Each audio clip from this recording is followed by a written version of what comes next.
Hello and welcome to the City of London, a city within a city. People think about London as the great metropolis that we all know, but within it is something called the City of London. It goes back many, many hundreds of years, and it's the epicenter of the global financial system, if the truth be told. It's more than that, however. It is the center of a global web of secret societies that control the planet today.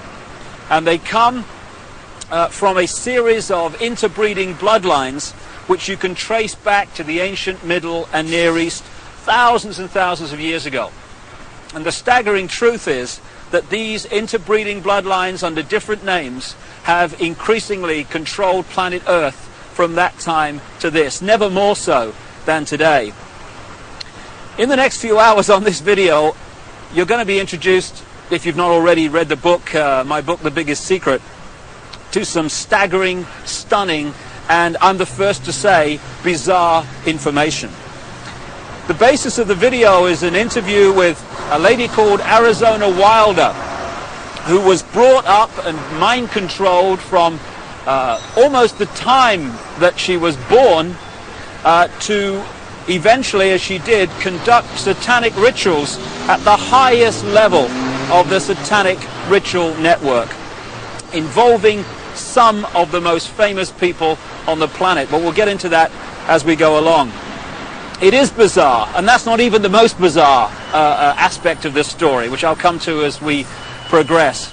But the bizarre just happens to be true.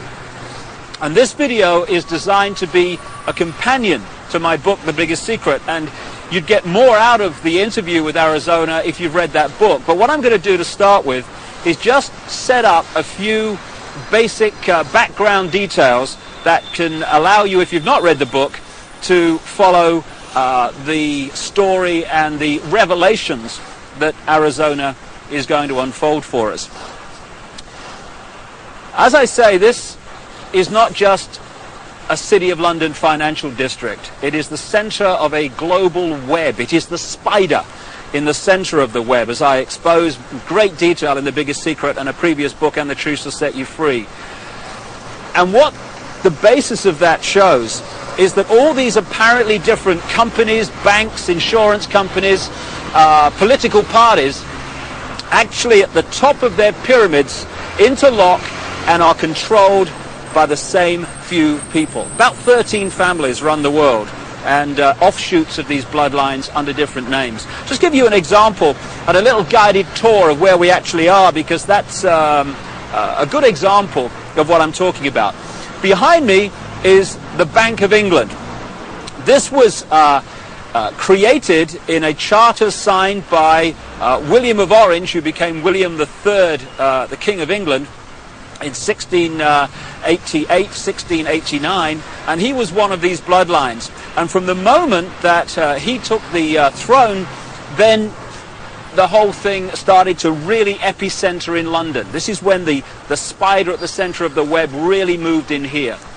So we've got the Bank of England behind me, which was created thanks to William of Orange and the people that controlled him, because these guys are just puppets, of course.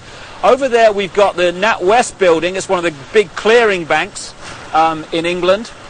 If you just come around this statue, which I'll come to in a second, behind me there is the Mansion House. That's the centre of government in the City of London, this city within a city.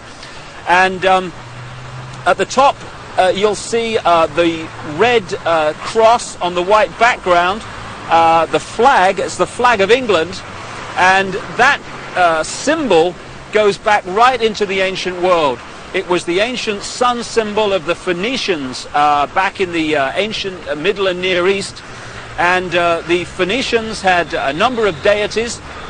One of them was called Barati, the female. One was called Barat, the male.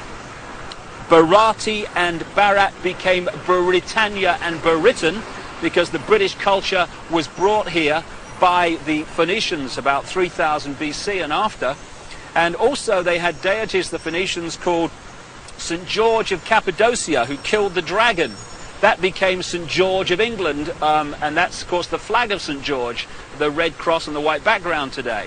Also, the Christian deity called St. Michael was an ancient Phoenician deity long before Christianity. So the Mansion House, the centre of government, is a very, very powerful place. We go around here, we've got the Royal and Son Alliance Insurance Company. The banks and the insurance companies interlock, and as a result of the fantastic amount of wealth that they can move around the financial markets every day, these interlocking organizations control the world financial system. If a stock market goes down and crashes, it's because it's meant to crash. And not everyone loses, you know, when that happens. If you know it's going to crash, you sell your stock, it crashes, you buy it back at a lower price, you then push it back up again and buy other stock at the same time at a few cents on the dollar or whatever. And that means that a financial crash can actually lead, if you know it's coming because you're creating it, to an amazing expansion of your holdings and your wealth. Over there we've got the Lloyds Bank building. That's another one of the big clearing banks which all interlock and are controlled by the same people. And then there we have the Royal Guardian Exchange building, another major insurance company which, like I say, interlock with all the others. And then we come back to the Bank of England. Now, this financial centre, along with places like Wall Street, where the bloodline families interlock again, the same people run America as run Britain, as run Germany, etc. They have funded many, many times both sides in wars. And ironically and sickeningly, behind me, opposite the Bank of England, in the centre of this square, is a memorial to those who died in the 2 world wars. Let's just go and have a look at that. What happens in terms of creating wars is a technique, a mind manipulation technique that I've called in my books problem, reaction, solution. And it works like this. If you want to introduce something, say centralization of power through the United Nations, centralization of power militarily with NATO, the North Atlantic Treaty Organization, the biggest military organization in the world that's expanding all the time. If you want to centralize power into fewer and fewer hands, if you did that openly and said this is what we want to do, there'd be a reaction against that. People would say, hey, this is a fascist state you want to create. We're not having this. But through this technique of problem, reaction, solution, you can actually manipulate people to demand you do what you want to do anyway. So it works like this. First of all, you create the problem, but you get someone else to be blamed for it. You then report that problem through the media in the way you want it reported, because the media is owned by the same people that own the banks and etc. You get the public to react to your problem by saying something must be done, this can't go on, what are they going to do about it? And at that point, they, who have covertly created the problem and blame someone else, who've gleaned that reaction of do something, then offer the solution to the problems they have created. So if you take the world wars, after the First World War, in which the financial centres of London and Wall Street, etc., funded all sides, power on this planet was in fewer hands than ever before. After the Second World War, it was even fewer hands on the wheels of power. And as a result of the Second World War, we had the creation of the United Nations, we had the creation of NATO, and we had this great centralization of global power. Problem, reaction, solution. This is a wonderful example. Here you've got this memorial in the center of this edifice of global power, and it says, to the immortal honor of the officers, non-commissioned officers and men of London who served their king and empire in the Great War, 1914 to 1919, this memorial is dedicated in proud and grateful recognition by the City and County of London. I'm sure it is, because as a result of the sacrifice they made, power in the world came into fewer and fewer hands, not least into this area I'm talking in now, and also made a fortune, because not only does it create problem, reaction, solution, when you lend money to both sides, they then have to pay you back that money plus interest. when both sides have devastated each other's countries, they borrow more money from you so that they can rebuild their shattered countries. Therefore, power equals control of money in the world as it is today, and the control of money comes through debt, and wars create massive amounts of debt, therefore massive amounts of control. It says here, their name liveth forevermore. Total bullshit. People who are manipulated to fight wars are merely pawns in a game they don't understand. At the bottom here, it talks about the memory of those who died in the Second World War, 1939 and 1945. How ironic and how sick that that war was manipulated and funded to a large extent from this building here, the Bank of England. The governor of the Bank of England at that time was a guy called Montague Norman, a very, very close friend of Hitler's banker, and it was the Bank of England, Wall Street, and the transnational corporations which had German subsidiaries, not least the Rockefeller Standard Oil in America. Rockefeller's another one of these bloodline families, along with the Rothschilds and others. It was those companies and banks that funded Hitler and allowed him to build a war machine that cost literally millions of lives. And before we move on and expand this story, on the other side of this square is another very appropriate statue. It's of the Duke of Wellington. The Duke of Wellington fought the Battle of Waterloo against Napoleon. And this is a wonderful example again of the way the financial markets are manipulated to this day. What happened was that the House of Rothschild was funding Wellington and also funding Napoleon. And what they did was they arranged, because communications weren't anything like they are today, of course, back then. What they did, they made sure that they knew the outcome of the war, or the Battle of Waterloo, before anyone else in this area of London did. So they found that Wellington, the Duke here, another bloody puppet, they haven't got the strings on the statue unfortunately, so it's not accurate, they realized that Wellington had won the Battle of Waterloo. What they did, however, was put the rumor out in this area that Napoleon had won the Battle of Waterloo. As a result, there was a panic, stocks fell, there was a crash. What were the Rothschilds doing quietly, secretly? They were buying up all the stock they could at those crashed prices. And then along came the real story. Wellington had won the Battle of Waterloo. As a result, the panic was over, all those stocks rose in price, and the Rothschilds were not only fantastically richer, they owned vast amounts more of the economy of this country and in a much wider area of Europe. So the manipulation of the financial markets, that's just an example from the last century, is very much going on to this day. And it's manipulating your life, what your money will buy, and indeed if you have any money at all. And I'll just finish at this location by focusing yet again on the Mansion House. Arizona Wilder, the subject of this video, conducted satanic ritual at the highest level, and we'll come to that in detail. You'll see that in the interview. But it's very much part of these bloodlines that have increasingly controlled the planet over the last few thousand years. When you follow them through from the ancient Near and Middle East up into Europe, where they became the European aristocracy and the royal families of Europe, or royal family if the truth be told, because they're just the same bloodlines under different names, over to America and into the modern world, one thing follows again and again: human sacrifice, satanic ritual, blood drinking, and all this stuff. And I've talked to a number of people who have seen these rituals in the City of London, who have been subjected to some of them. And the Mansion House, the centre of government in the City of London, is one of the key places where it goes on around here when work here is finished for the day. And satanic ritual is very much part of the next topic I want to raise and talk about at another location, and that's mind control.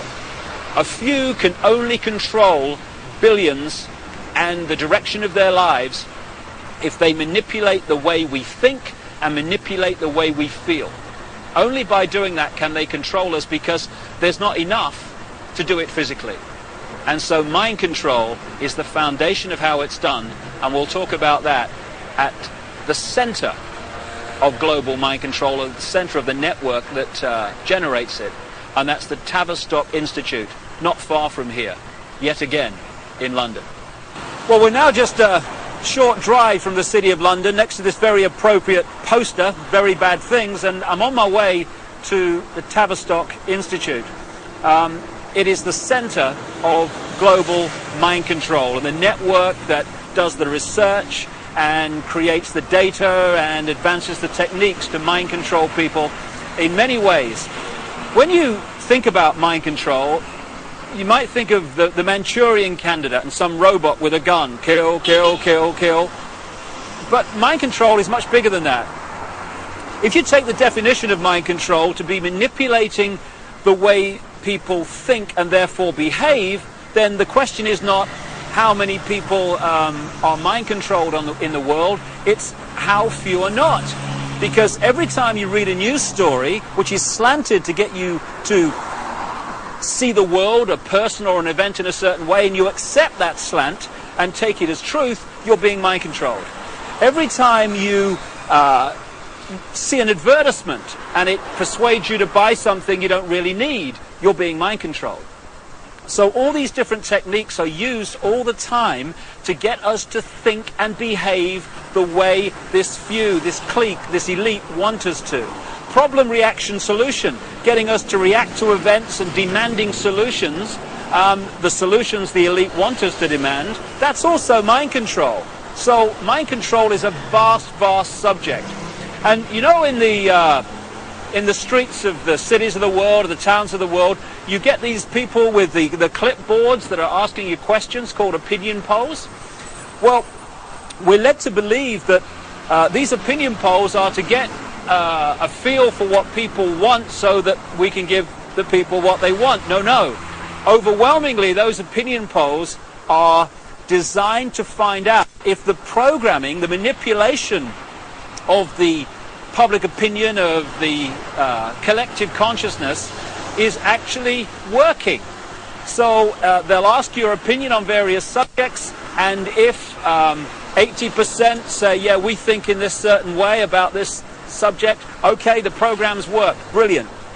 If only 40% think that way, then the question is, the manipulators ask, what more do we have to do to get more people to think the way we want them to think? So it's all about mind control and emotional manipulation. That's how it works. And we've just reached a point here, a military establishment. The Honourable Artillery Company headquarters, SONT. What is the military? What is the training for the military except fundamental mind control? What happens when you go through the training, especially in the elite organizations like the SAS and the Parachute Regiment in this country, or the Delta Forces in the United States? It is to get human beings to give their thinking processes away to those in the peak caps that have more stars or more stripes on their arm. And you want people in the military to so give their mind away that when someone in a peak cap says, shoot this group of people, then without saying, well, why, or what have they done to me, or whatever, it's all over. Yes, sir, yes, sir. The yes, sir mentality, mind control. And if those people had a drink with the opposition, the opponents, the enemy, they'd probably get on fine. But they don't get to that stage, because when the peak cap says shoot, they shoot. They are mind controlled. And this is what the military is about. So you have mass mind control, you have individual mind control, and I'm just going to now walk just around the corner from here and take you to the headquarters of global mind manipulation. Mind control has been known about for a very, very long time. And to understand many of the things that Arizona will be talking about in the interview, you just need to explain one of the fundamental techniques of mind control. It's called trauma-based mind control. There is a mechanism in the mind that shuts out the memory of trauma. You know when you have a car accident and you can't remember what happened before, the trauma of the actual accident and immediately afterwards?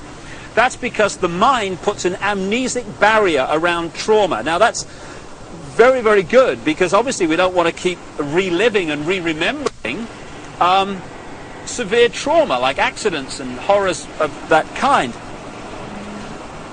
But this they began to understand massively in the concentration camps of Germany under the guy known as Joseph Mengele, the angel of death, the infamous mind manipulator and geneticist.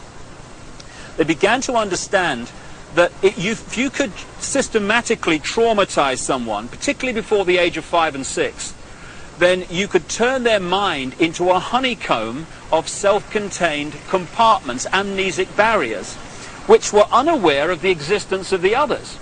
And if through hypnotic keys, triggers, words, signs, whatever, you could pull one of these amnesic barriers to the front to become the conscious level, that could experience something or be programmed to do something robotically, and then that compartment could be pushed back in the mind and another one pulled forward. Now this new one has no idea the other compartment exists, let alone what it's experienced or what it's been programmed to do. This has become known as multiple personality disorder, or DID, dissociative identity disorder, which is much more appropriate. And for short, these people are known as multiples, and this is some of the terms that Arizona will be using in the interview. Now we've reached a point here, if we just turn around, of the headquarters of the Global Mind Control Network. This is the Tavistock Institute in Tabernacle Street, 30 Tabernacle Street in London. It was this network, and is this network, that coordinates the mind control program around the world, both on a mass and individual level. The background to this organization is this. It used to be part of the British military psychological warfare department, appropriately, and it was developed by a guy called Dr. John Rawlings Rees. And other parts of the network were established around the world. Stanford in America is one of them. And together they coordinate the mass mind manipulation of the human race and mind program people on an individual level. Just to give you an idea, these mind control people are overwhelmingly those that do the assassinations. Why is it always a lone nutter that's responsible for assassinations? So people say, oh, he was just a nutter. No conspiracy, no more investigation necessary. Why is it that the same psychological profile keeps turning up all over the world with guns, going crazy with guns in the street, killing people, creating problem, reaction, solution situations in which legislation comes through and is introduced as a result of those horrors?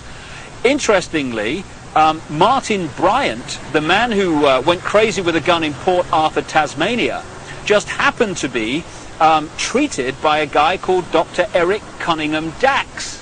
Now, Cunningham Dax was the Tavistock Institute representative in Australia and a close associate for decades of Dr. John Rawlings Rees that sent the whole thing going.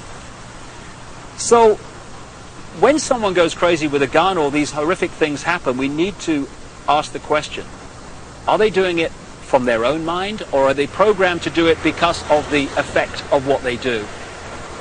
Now, Arizona Wilder was brought up from birth in these mind control programs, and her programmer was Joseph Mengele, the angel of death.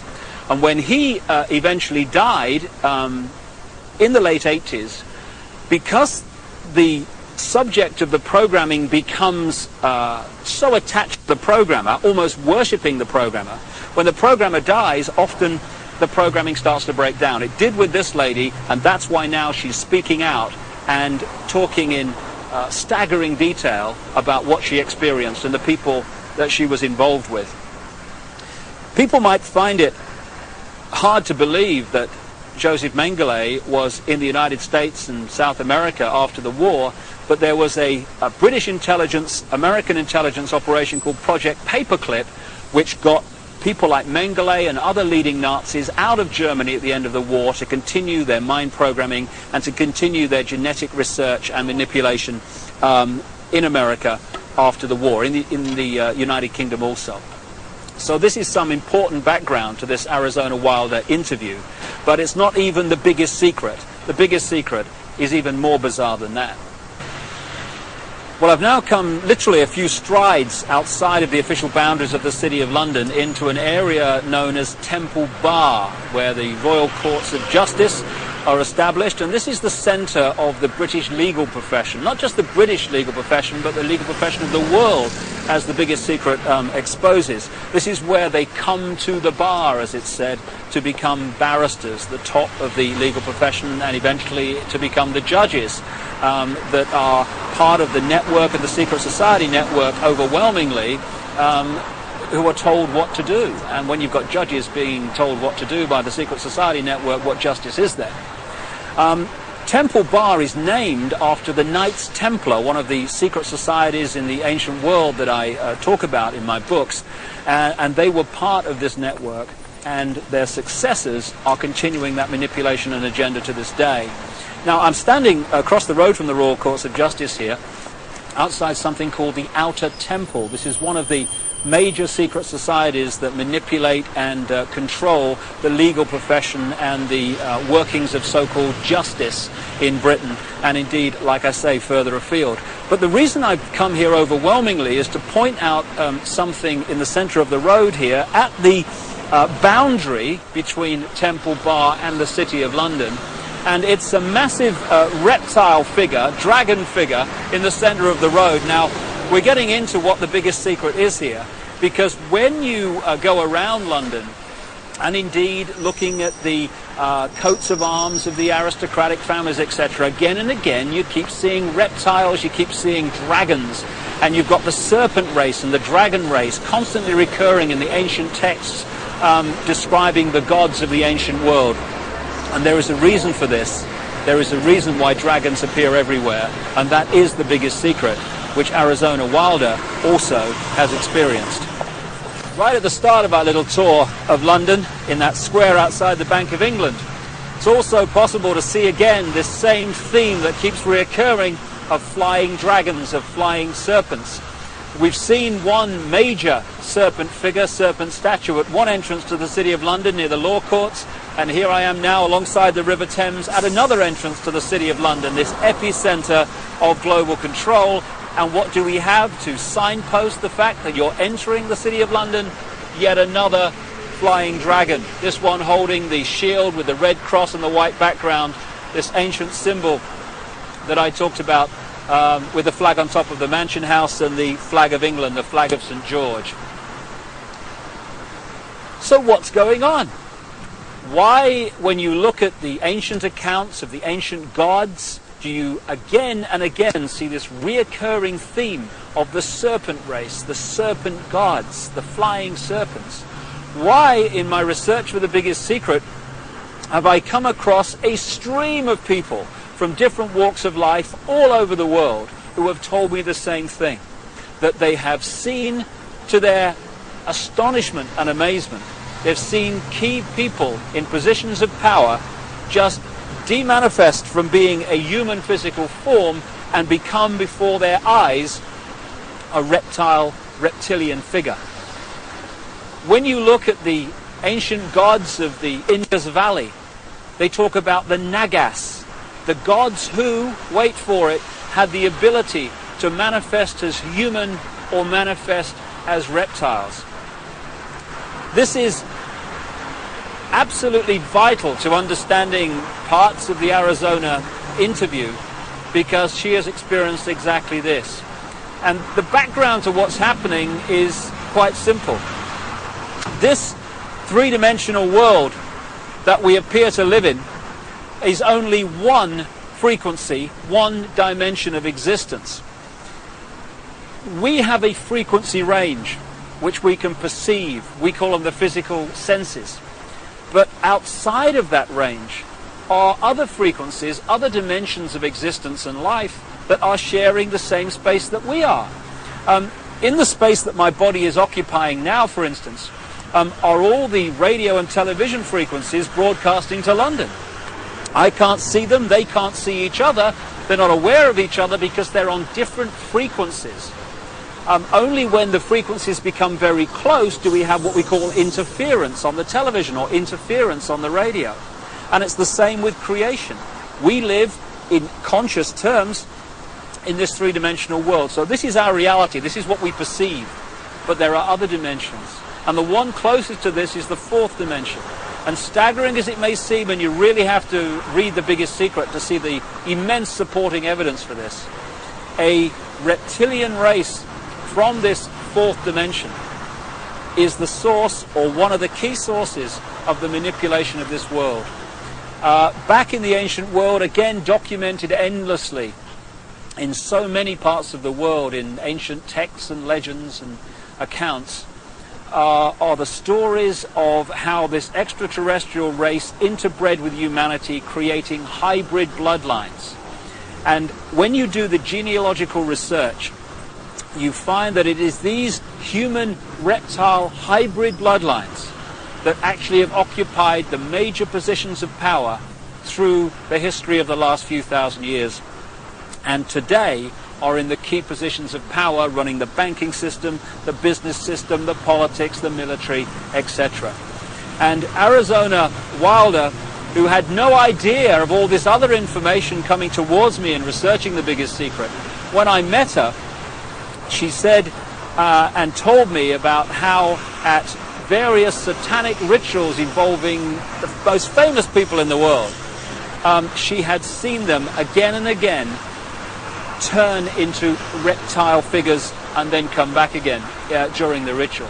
I got a call from the head of an organization in America called Parents Against Ritual Abuse, who told me again from her experience how many of her clients who had been subjected to satanic ritual had reported the same story of how the participants had shape-shifted, as the term goes, from human to reptiles and back again during the ritual.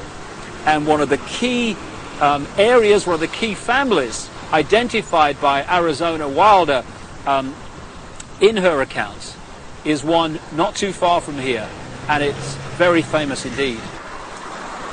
And that family and that bloodline live here, or at least partly live here. Buckingham Palace, one of the many palaces and homes of the British royal family, the House of Windsor. They're seen as bastions of the establishment, the British establishment, but in fact the Windsor bloodline is not British at all, it's German. It's really the House of Saxe-Coburg-Gotha. And on Prince Philip's side, the husband of the Queen of England, he's a Mountbatten, which is really Battenberg. Again, another German line. In 1917 they changed the name from Battenberg to Mountbatten, from the House of Saxe-Coburg to Windsor, because at that time, you may recall, the German nation and the British nation were knocking hell out of each other in the trenches of northern France. And it was good PR from the British royal family's point of view to just change their name to sound more English. And this is just the farce and the facade behind so much, or behind which so much goes on. However, most people, if not almost everyone on the planet, would find the fact that the House of Windsor are one of these reptilian-human hybrid lines that shape-shift between human and reptilian form to be utterly, devastatingly ludicrous and unbelievable. I understand that, but the truth, the real truth, often is. And Arizona Wilder, in the interview that's coming up now, is going to talk about her experiences of seeing this happen.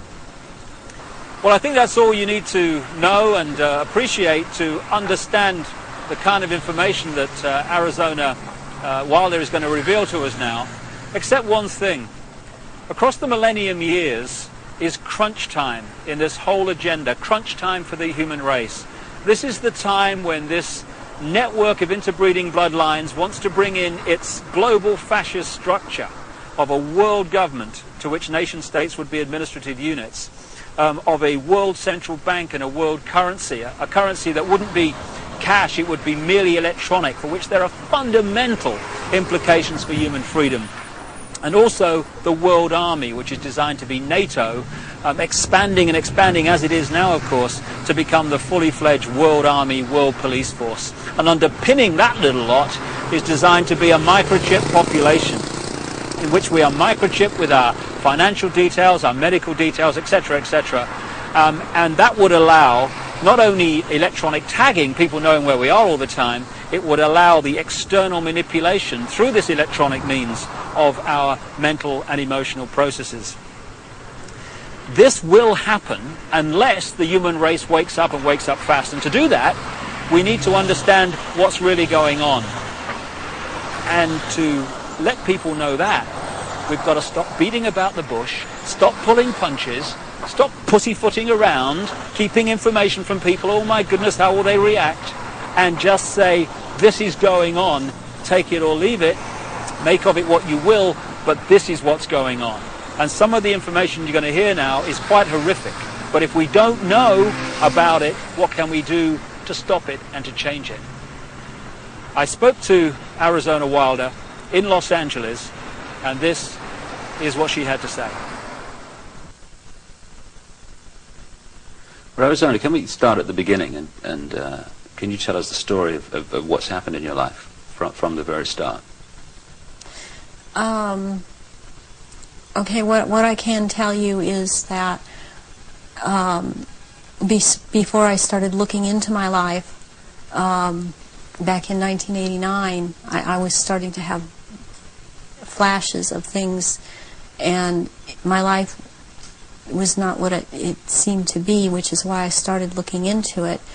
And what I found out was that I had a lot of missing time, and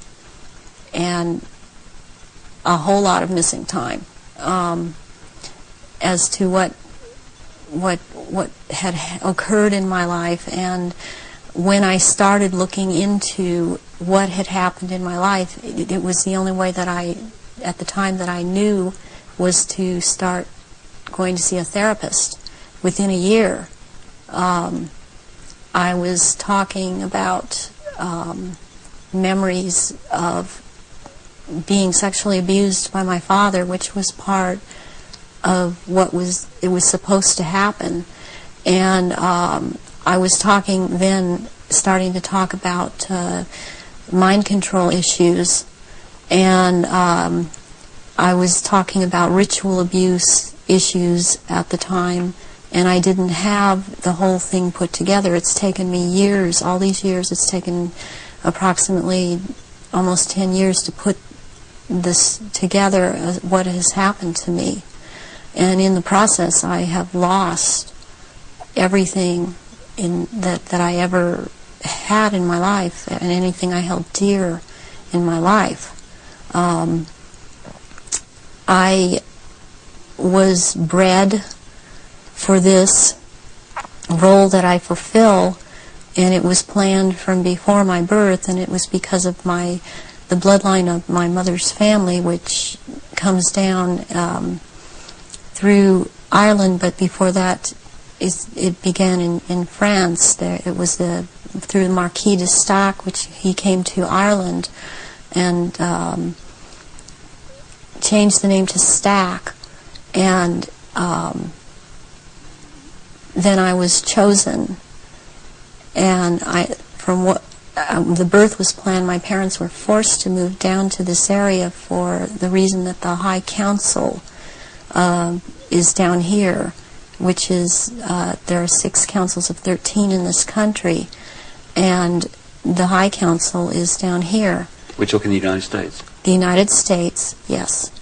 And so from the time that I was a baby, I was being abused and traumatized, and on purpose, for the mind control that they need someone to go through to do whatever they say, to be as just a puppet in that they can control every move. And you don't remember, I didn't remember a lot of things, because I have, as a result of all of this mind control, split off many parts that all hold memories, hold feelings, hold programs, hold information, and I've been working very hard to pull all of that up. And it's been a long, slow process for me, because there don't seem to be a lot of people in the field that I only felt was the only way I could go was psychiatric and psychological. They don't seem to know what is really going on, and I believe that a lot of them are afraid of being sued should they suggest something, and so they cannot lead or suggest. And it's been a process of me having to trigger myself to remember, and be around people that can help me with that can't really be touched by the False Memory Syndrome Foundation. So what happened? You say you were abused as a child as part of this compartmentalizing of your mind. What went on after that, as you got older? Well, they start with wanting to make you an obedient slave at first, and so they do a lot of sensory deprivation, they do a lot of sensory overload, and they switch between the two, and they do out-and-out torture. They take a small child and they electroshock. In my case, it was electroshock to the brain, and they would take away my chance to sleep. They kept me awake for many hours at night, would not let me sleep. And I was also told things, as this was before the age of 5, I was told things such as, they would make me drink water, and they would say, if you pass urine, you're going to have to drink it. And they would make me drink it. And if you have bowel movement, you're going to have to eat the feces, which is also what happened to me. And then they would play, there was a programmer that was programming me, a very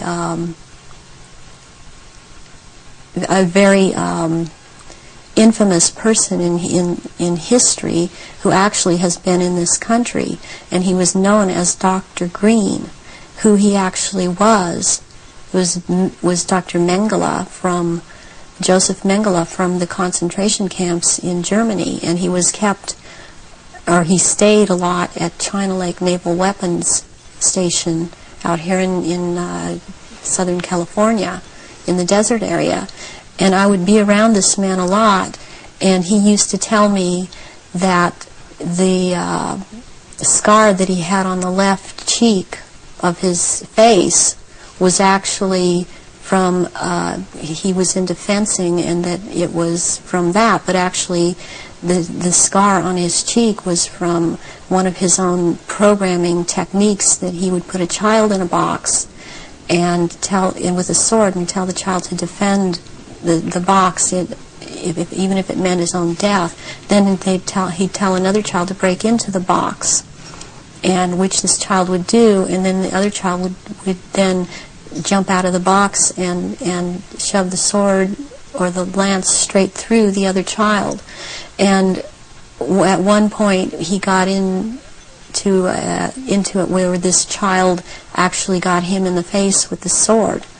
And he would wear a huge emerald ring on his left hand, on this middle finger, and he would twist this emerald around, and for programming, and he was into using long-colored ribbons of different colors, and you had to choose a certain ribbon, or you were given a certain ribbon, and that meant that this certain thing was going to happen to you. and it was like picking sticks out or drawing sticks out of a hand, out of someone's hand. I saw games of Russian roulette played where it was chosen beforehand that a child would die, and the child would put the gun up to his head and pull the trigger, and this child would end up dying. But it was meant to scare all of us, keep us in terror, as there were many other children that were around me that went through the same thing. I have run into people from my childhood that have known me, and I've recognized their names, and even if they change their names and change their hair color, as I have done, they have recognized me, or I have recognized them, and I know their name. They know my name. There isn't any way for this to have happened. It's just beyond coincidence. And when you get older, I mean, they start taking, this programmer in particular, Mengele, would take me to rituals. I went to rituals with him all over this country and in Britain and in France, and it was known by intelligence agencies in this country that this man was here. They brought him here. Is that Project Paperclip you're talking about? Yeah. Through the OSS. And my family, or my so-called family, are all DID. They have not. They are very well programmed, and they have not sought help. They have not gone in and tried to figure out what's happened. They believe they've had this certain kind of life that they've had, and as far as they are concerned, I am crazy. And they have much different memories of what I have, and I was always told certain things by my parents that my sisters were never told. And biologically, I have to add at this point that my mother is my mother. I am not biologically related to my father. And this has to do with the bloodlines, and his was considered impure. And this is all about purity of the bloodline. And that is why I am involved in this. There are people that are involved in this that it is not so much because of bloodline, but they have the ability to dissociate and be used as slaves by these people. You say that you come from a certain bloodline, and there is this obsession with bloodlines that this Brotherhood Illuminati have. Why is that? Because what first started coming out was about the Aryans, and the purity of the blood. And what it's all about is that the blood, and the menstrual blood, contains something that is important for the propagation of this race that is controlling things on this planet. And these people that are in the organization that the Council of 13 is under, and they have something called the Grand Druid Council, or the Octagon, they're called the Illuminati. And the Illuminati are actually run by these 13 bloodlines, which are all of the royal families in Europe and in England. And they need the blood because they are, in fact, not human. They take human shape. They are reptilians. And they need the blood. The blood helps them maintain their reptilian shape, and it helps them maintain their sanity, and it helps them to live in this world because they are not from this world. Does that relate to what the Nazis call vril power and what the Hindus call the serpent power in the blood? Yes, the blood has something. It has something in it. It has secretions from the pituitary gland and from the pineal gland, and it has a very strong drug in it that they also, I mean, this is the one that keeps them from going crazy, and it's like heroin or like endorphins, and it's much stronger.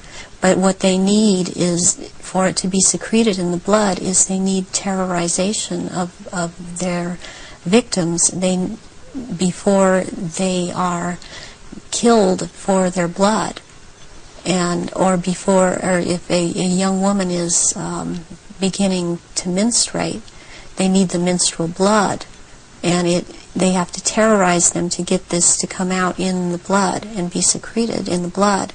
Is this the what other people have told me about, that at the point of great terror, like the point of sacrifice, there's an adrenaline that enters the bloodstream? Is this what they're looking for? Yes, that and this other element comes and secretes out through the blood. This all comes out through the blood at that time, and it's at that point they are actually staring into the eyes of the head of at some of these rituals, or at a reptilian. They are staring into the eyes of this person, and they're held. It's a hypnotic gaze these reptilians have, and it holds the victim in an absolute trance, in a trance of terror, and then they are killed at that moment as they are staring into their eyes. And not only do they can't hold their shape when this happens. The human shape they cannot hold. They go back into reptilian shape as this is happening, because it's like an animalistic type of excitement of the kill. And they oftentimes they will just rip into the victim and eviscerate them and start eating the flesh of this person too. And the fat from the intestinal area is highly valued, as they use it on their skin. And they will drink the blood, and the blood is highly sought after, and it goes according also to rank within these creatures, as to who gets what when. And their sacrifices have increased in the last, it started increasing in the early 80s. The amount that they were doing is increased. And they use a lot of druidic holidays to do this, but they have other days too. They've mixed all of these satanic and what are called satanic holidays and druidic holidays, and in order to have these rituals, which ritual seems to be important to them. But they also use it in order to drink this blood, but they seem to need more. Have you any idea why it's increased since the 80s? So there are changes going on in the earth. It seems they're not able to hold their shape like they once were able to, and people see them shapeshift more and more, and they need the blood to try and maintain it, to try and maintain their human form. I believe there's a time coming that because of what I've been told, when they are not going to bother having to hold that human shape at as they had to before. And they want that time to come. It's almost upon us. So when you're talking about the fact that the veil is lifting on these reptilians so that people can see them far more easily and far more often, does this relate in any way to the fact that there is this desire to bring in this rigid structure, including microchipping and many other things, across the year 2000, which has become known as the New World Order? Is that coming in because it is known that the people are going to see what the game is and there has to be control of the people at that time? Yes, it's very connected. I started talking about the New World Order back in 1990, and I was very psychologically and physically affected so much by what was coming out. I wasn't watching television. I was not aware that certain individuals in this country, George Bush, were talking about the New World Order. I was talking about it because that is what was coming out, and knowing that the first time that inside of myself that I'd heard it was in conjunction with the Nazis, and that came from Mengele. And I started realizing that there was something going on, and then it scared me. And I didn't really look into it for years, but I was being harassed constantly. I was being told. At one point, I had someone telling me that I was being, and who was ex-Army intelligence, ex-CIA, telling me that I was being monitored by the National Security Agency. And I didn't have the whole story then, so I did not totally understand why this was happening. But yet I was being followed by cars or vans that said G12, G14, and in this last year, which has really been very hard, I've been followed by G41 vans, and I had to find out what those were, and that is naval intelligence. But this whole thing is going towards around the year 2000, and when they are going to establish themselves openly as a new world order, and it's headed toward that, and that's what everything is being prepared to or prepared for. And I have actually got I've got a sleeping program right now to return, because I've left, but to return for that time, and it's called End Times Programming or Janus Programming.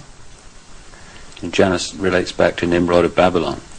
Yeah, there is a group that used to be in contact with me all the time, and they stopped trying simply because I didn't obey them. They would be in contact with me all the time. They're called Janus, which is also the two-headed Roman god of change, and their headquarters is in Brussels, Belgium, in the NATO building. And they are a group of psychiatrists and doctors who are into mind control, and they are one of the many groups involved with the Illuminati. And they would contact me and tell me, give me directions that I was to psychically kill this person or psychically injure this person or scare this person. They'd give me the location.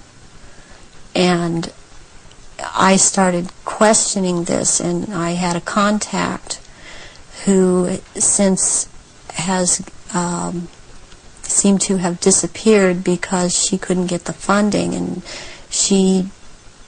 I had called her about this group, and she's the one that was the ex-CIA, ex-Army intelligence person, and she knew about these people, and she said, yes, you're right, this is what is going on. Your experience being brought up in this Illuminati environment, were you ever told anything about where these reptilians came from, and what is the history of it all?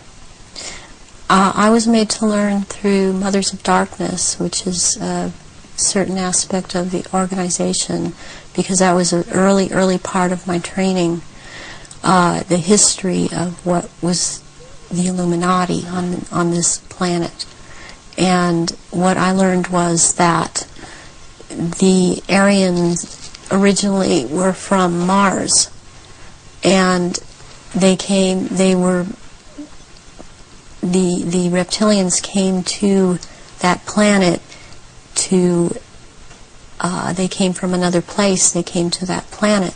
They came to rule, because they wanted to mix, so they said, with that race, and but they became the overlords, and the Martians or Aryans were seeking to escape from it. They went to the moon, and then were there attacked, and they then went to Earth and established culture here on Earth approximately 6,000 years ago.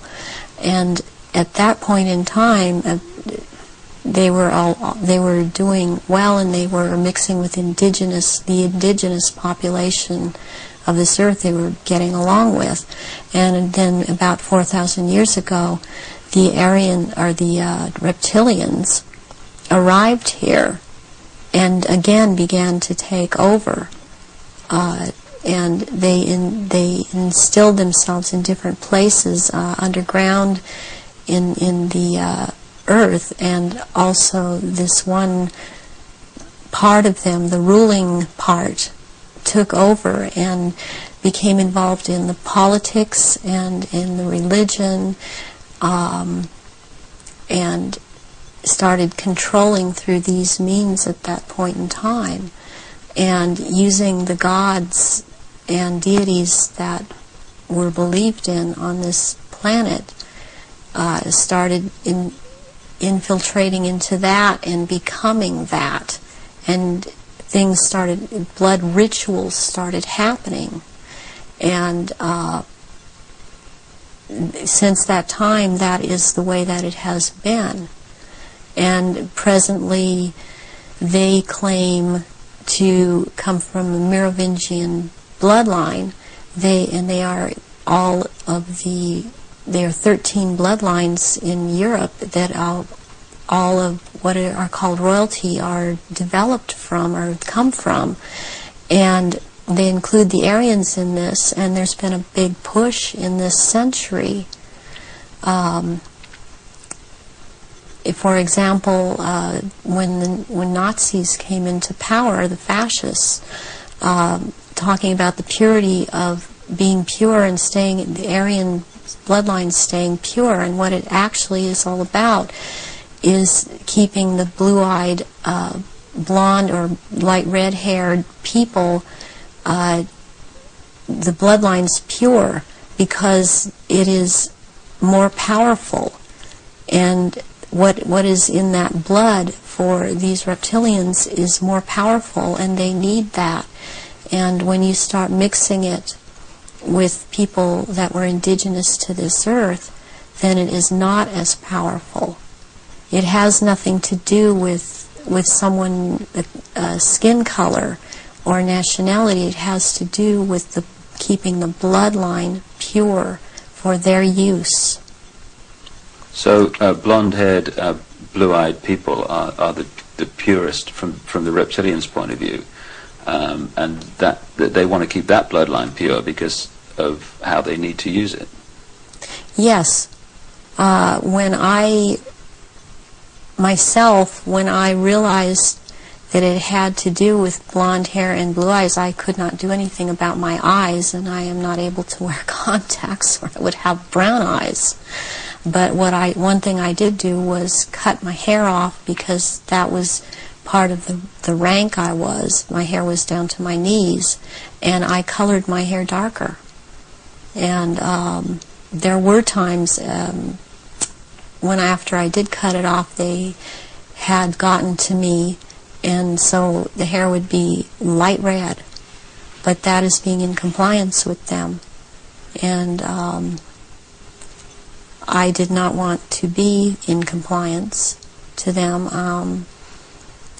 I want to expose them, and this is part of it, and I won't be what they want me to be. When you look at some of the ancient accounts, like the Sumerian texts and many other accounts, they talk about the gods interbreeding with humanity. Is this relevant to the reptilian way of infiltrating the human race? Yes, it is, because human beings all through the ages have accepted gods interbreeding or being accepted as humans, and that shows in Christianity, it shows in Judaism. It also, they have used Egyptology, or the Egyptian religions, a lot, and the present head of the Illuminati compares himself a lot with the Egyptian god Osiris and Horus, which is Osiris reborn, and also with the Arthurian legends of the Round Table. And he has a name, the name that he carries from that is Pindar, which actually means phallus of the dragon. And the other name, Osiris, he has carried because he takes the name at this time, the Marquis de Libero, which means the liberator of or from the waters. And the story of Osiris is that he was cut into 14 pieces and thrown into the River Nile, and the one piece, Isis found the pieces and put them back together again, and she could not find the 15th piece, which happened to be the phallus, so a gold phallus was made. And this is very important in this group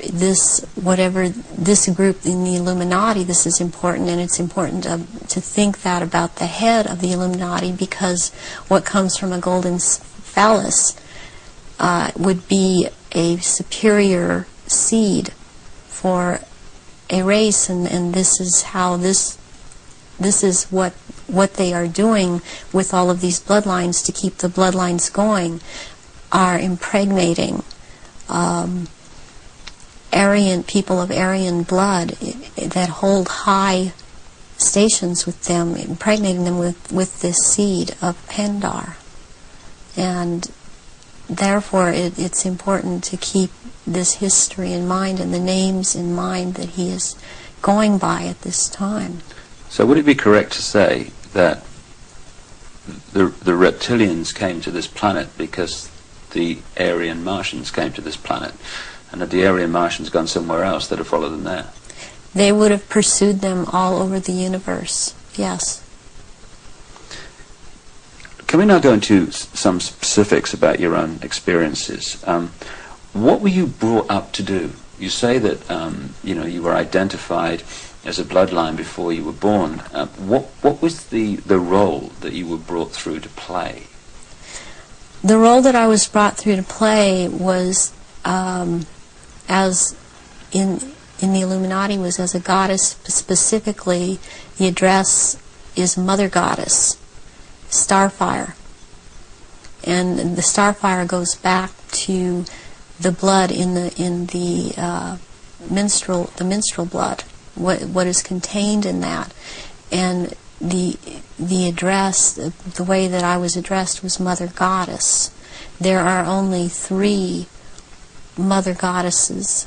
There can only be 3 at a time on this planet, and there is a male equivalent of which there can be only 3 of them.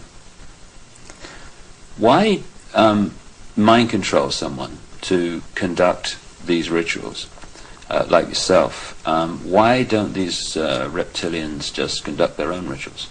they don't seem to have the psychic abilities, and they look for people that have that, and people in the bloodline that have that. And I've had that. I've had a tremendous amount of psychic ability, and so I was picked and bred from before birth, and this is also something that other survivors that have been in high positions have known about me and told me. What's the connection then between you having psychic abilities, those being recognized from the start, and you being brought through to conduct their major rituals? Well, it's kind of twofold. First of all, they needed the psychic abilities because they control or attempt to control events, because I would have the ability to foretell what was going to happen, and they needed the information to just try to control it to an outcome that was good for them. The second thing is that during the rituals, you had to have psychic ability. You have to be very powerful in that way to call out the old ones that are also reptilian, that come from another dimension. They actually they materialize from out of another dimension and are present at rituals, and they are so powerful, and their presence is there's such an evilness about them, and they want out of this other dimension, and they can't. They have to be called out by someone who has that power, and the reptilians don't have this power. That's very important, that they don't have this power to call out these old ones that have to do with them. And what is it that humans have that the reptilians don't have, that means they don't have the power to connect interdimensionally, and some humans do? We have the ability to foresee, to be able to become vibrationally higher, and see into those levels, go into those levels, and in fact, agencies use this. They call it remote viewing. Humans have the ability to go into the past, to go into the future, to go to other places, to astrally leave their body, astrally, and to see things that we've always had this ability, and it's like having the third eye, which they don't have. They don't have this ability. So during ritual, these old ones are called out, and they are what Christianity would have called the demons. They are called out, and there is a circle that it has a hexagon in there, which is a powerful occultic symbol, and then there is a pentagram, and then there, in the middle of that, there is a triangle, and if you're the one calling them out, then you stand in the triangle so that you're not devoured or taken by these creatures that come out. That creates an energy field around you which they can't penetrate. They can't penetrate it, and they cannot get outside the pentagram. And they want out. They're always demanding to be let out. And so you have to be very powerful to keep them in line and to make them go back when it is time for them to go back. Why do the reptilians want to manifest these quote demons at the rituals? It brings power to the rituals. It brings power to them. They are told things by these entities, and they are encouraged to go on with what they're doing, and knowledge is imparted to them through these entities. but it takes a person with the ability to bring them out and make them answer, because they don't want to cooperate. They have to cooperate when the right person has control over them. And that's to do with that person's energy and ability to use right. energy. Yes. You talked about the Aryan race coming from Mars. One expression of it seems to be very clearly what we call the Phoenicians. The Phoenicians had two deities, St. George, which became a British deity, who defeated the dragon, which seems incredibly symbolic, and also St. Michael, who, according to the legend, banished Satan, or this negative force, into the abyss. Is this symbolism of the abyss anything to do with the fact that these reptilian demons of another dimension are somehow locked in a time-space prison, and they can't get out, and they can only get out when they're brought out in that way? Yes, they want out of that dimension. They have been thrown into that dimension, and they can't leave that dimension. And that's actually what the abyss is about, is being in a different dimension. It's like something to do with the fourth dimension. And before I even knew, for example, what I was saying, or I realized what I was saying, I would be saying things to my therapist and other survivors that the fourth dimension was a dimension to stay away from. Not at that time understanding the whole thing. Why do these rituals take place at certain key times of the year, and so often are related to the phases of the moon? Because the moon has an influence on this planet, and also the sun. These also take place during different things that go on with the sun, but the moon it's kind of a really very cyclical thing with the moon. It takes place on full moons, new moons. It has to do with the current religion, or what they're using, the Druid religion that they've taken and used. They still hold on to the Egyptology type of religion. They hold on to the Druidism, though, and they're currently calling themselves Druidic or Druid. And Druidism is tied in with the cycles of the moon, on which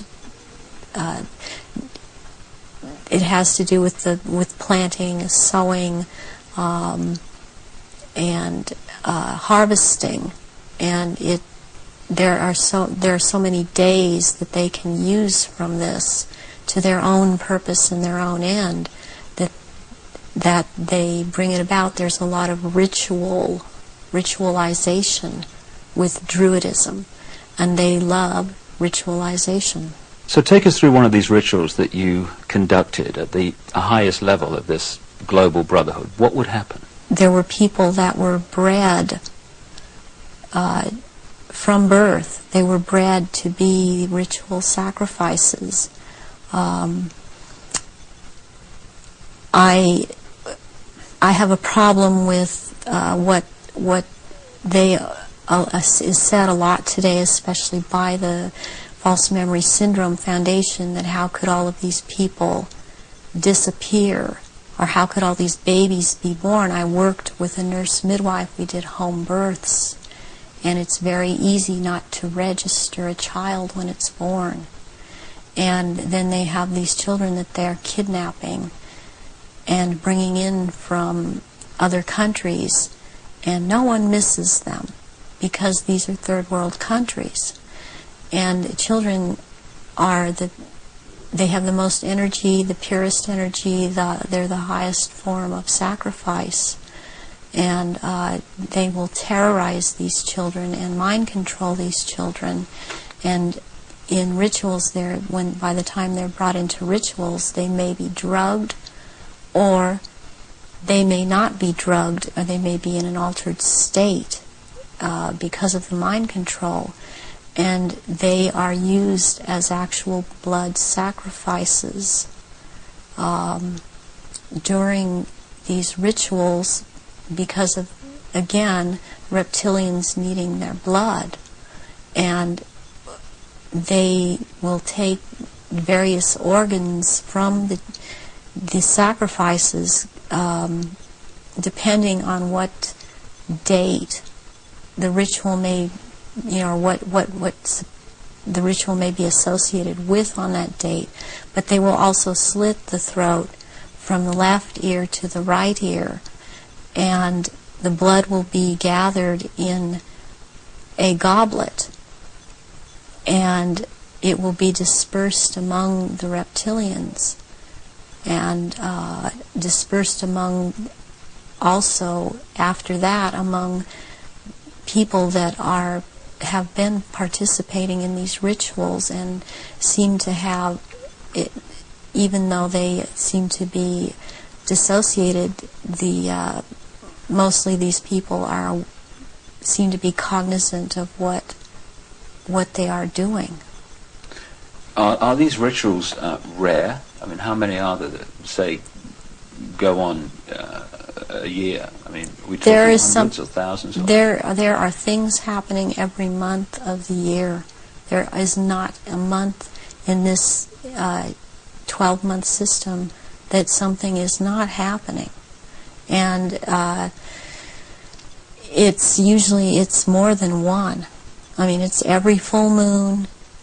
It's, and the very important rituals are the summer solstice and the winter solstice, and then there is the vernal equinox and the fall equinox. And there is Samhain, and there is Beltane, there is Imbolc in February, there is Lughnasadh, which is in the beginning of August. There's a whole week leading up to Beltane, and also leading up to Samhain, that's called Grand Climax. So May the 1st is Beltane. May the 1st is Beltane. Halloween, particularly in America, has become like a mini Christmas, almost like a holiday of celebration with a trick and treat and all this other stuff. But what actually happens outside the public arena that night of Halloween and into November the 1st? Away from the public arena, there's a ritual that's taking place in 6 different locations in this country for all of the councils of 13 in the area that I'm in. It is the East Side Christian Church on 7th and Temple Street in Long Beach. And it is for the High Council of 13. And in this country on that night, it is a satanic ritual. It's actually, there are 3 nights in a row at that church. The first night is Halloween. What happens on the night of Halloween? That night is about the worship and homage to Satan. And that is what a lot of people in this country know the devil to be. This is about the devil, Satan. And Christianity talks constantly. I mean, I believe they created Christianity to be what it is. And so they also have created this Satan. And so they control in that way. And on that night there's a lot of bloodshed, and there are sacrifices made to Satan. There is a person who plays the part of this in this High Council that has to do with this High Council. He's not on the High Council, but he has to do with playing the part of Satan. He is a televangelist on TBN. He used to be, he filled in for a little while as a lead singer on Iron Butterfly many years ago, and he has long blonde hair. What's his name? At this point, I don't recall his name, and it just, I recognize his face. I saw it recently on TBN, And then this is his cover, or he is DID. And he plays this part, the great deceiver Satan, on that night, on Halloween, at this church. And that is what happens on Halloween. And I mean, what else I must say, what is going on with Halloween in this country? It's just becoming so popular. It is also to desensitize people to the whole thing, and even this backlash Christian movement that wants to call it the Harvest Festival. It does not realize that the Harvest Festival has to do with Druidic religion. And again, they are still doing the same thing and celebrating the Harvest Festival. That's what the Harvest Festival is about. Are many of the so-called Christian rituals, because that's what they are, or festivals or ceremonies, are they actually, to most Christians, unknowing representations of these satanic rituals? Yes, they are. One, for example, Christmas has to do with it's a time, it comes right after the winter solstice, which is a satanic or a Druidic celebration. It has to do, there's a day in there called that day which is not a day. It has to do with the killing of the old king and the birth of the new king, which is a Druidic day. On the 24th or the 25th at midnight, there is a ceremony that's specifically for children, and it's called the last bulb on the tree. Where does that come from? That is something that's used with children. It's part of programming them into the whole thing. And there were things that would happen to the child that hung the last bulb on the tree on Christmas Eve, as it was a common practice to decorate the tree on Christmas Eve, and the tree in itself is a phallic symbol, and it's paganistic. Christmas is based on pagan day, and back to Roman times, and Christians have given it, they think they have given it Christian meaning, and it means something else, and it does not.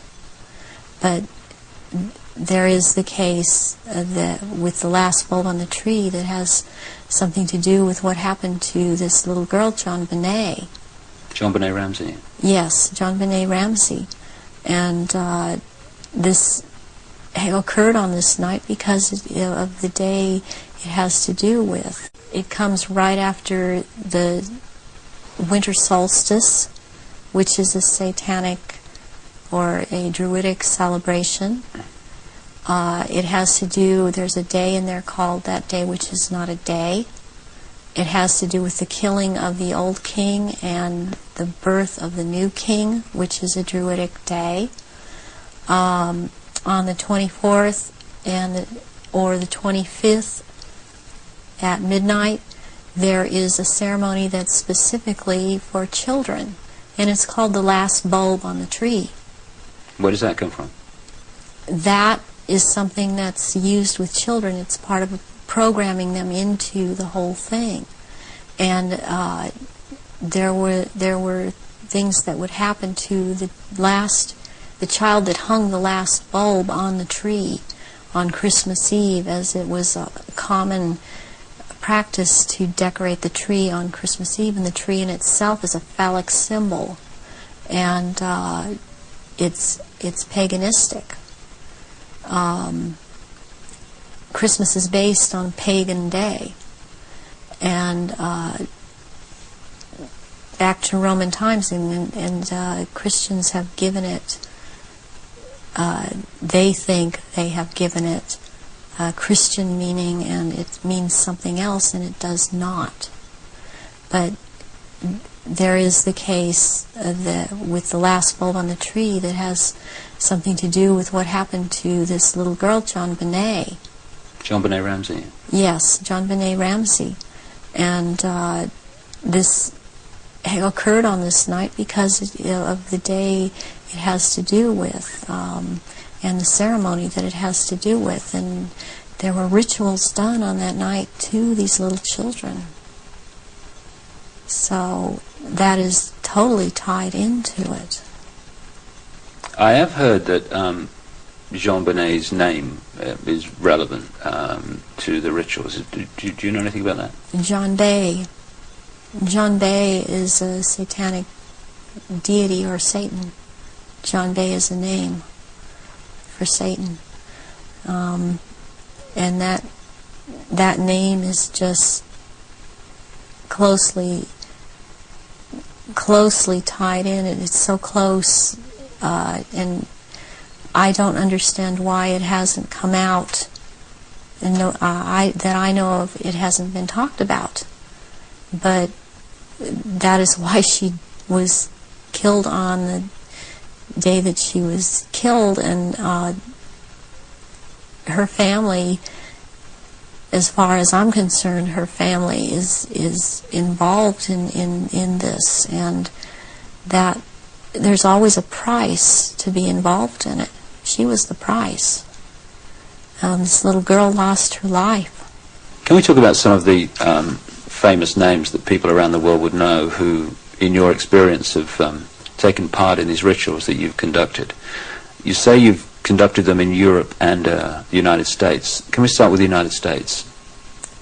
Yes, I have seen at rituals, I have seen George Bush, I have seen Madeleine Albright, I have seen Henry Kissinger, I have seen Ronald Reagan, and I have also, by the way, seen his wife, Nancy Reagan. I have seen Hillary Clinton before I knew she was Hillary Clinton at the time at these rituals. She is involved. The other people that I have named and are, as I have seen shapeshift into reptilians. I have not seen Hillary Clinton actually shapeshift, but she is involved. I have seen the two sons when they were young, the two sons of George Bush present at these rituals. Are these the sons that have become governors? Yes. One is in Florida and one is in Texas.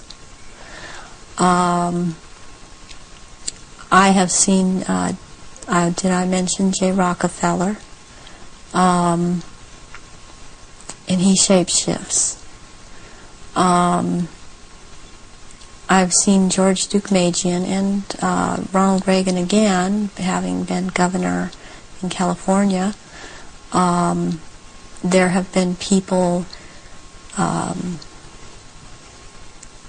such as Newt Gingrich. I saw, and I didn't know at the time that he was Newt Gingrich. I recognized that he was Newt Gingrich when Clinton came into power, and after he was, Newt Gingrich was then elected Speaker of the House. And I was horrified to realize that this man was also there. All of this has affected me to the point I don't vote. All of these people seem to all be connected to the Illuminati, and I don't feel like being part of having anything to do with them. Presidents like Carter and Ford and Clinton. And, I've seen Ford there. Gerald Ford. Gerald Ford, yes. Are they all reptilian bloodlines?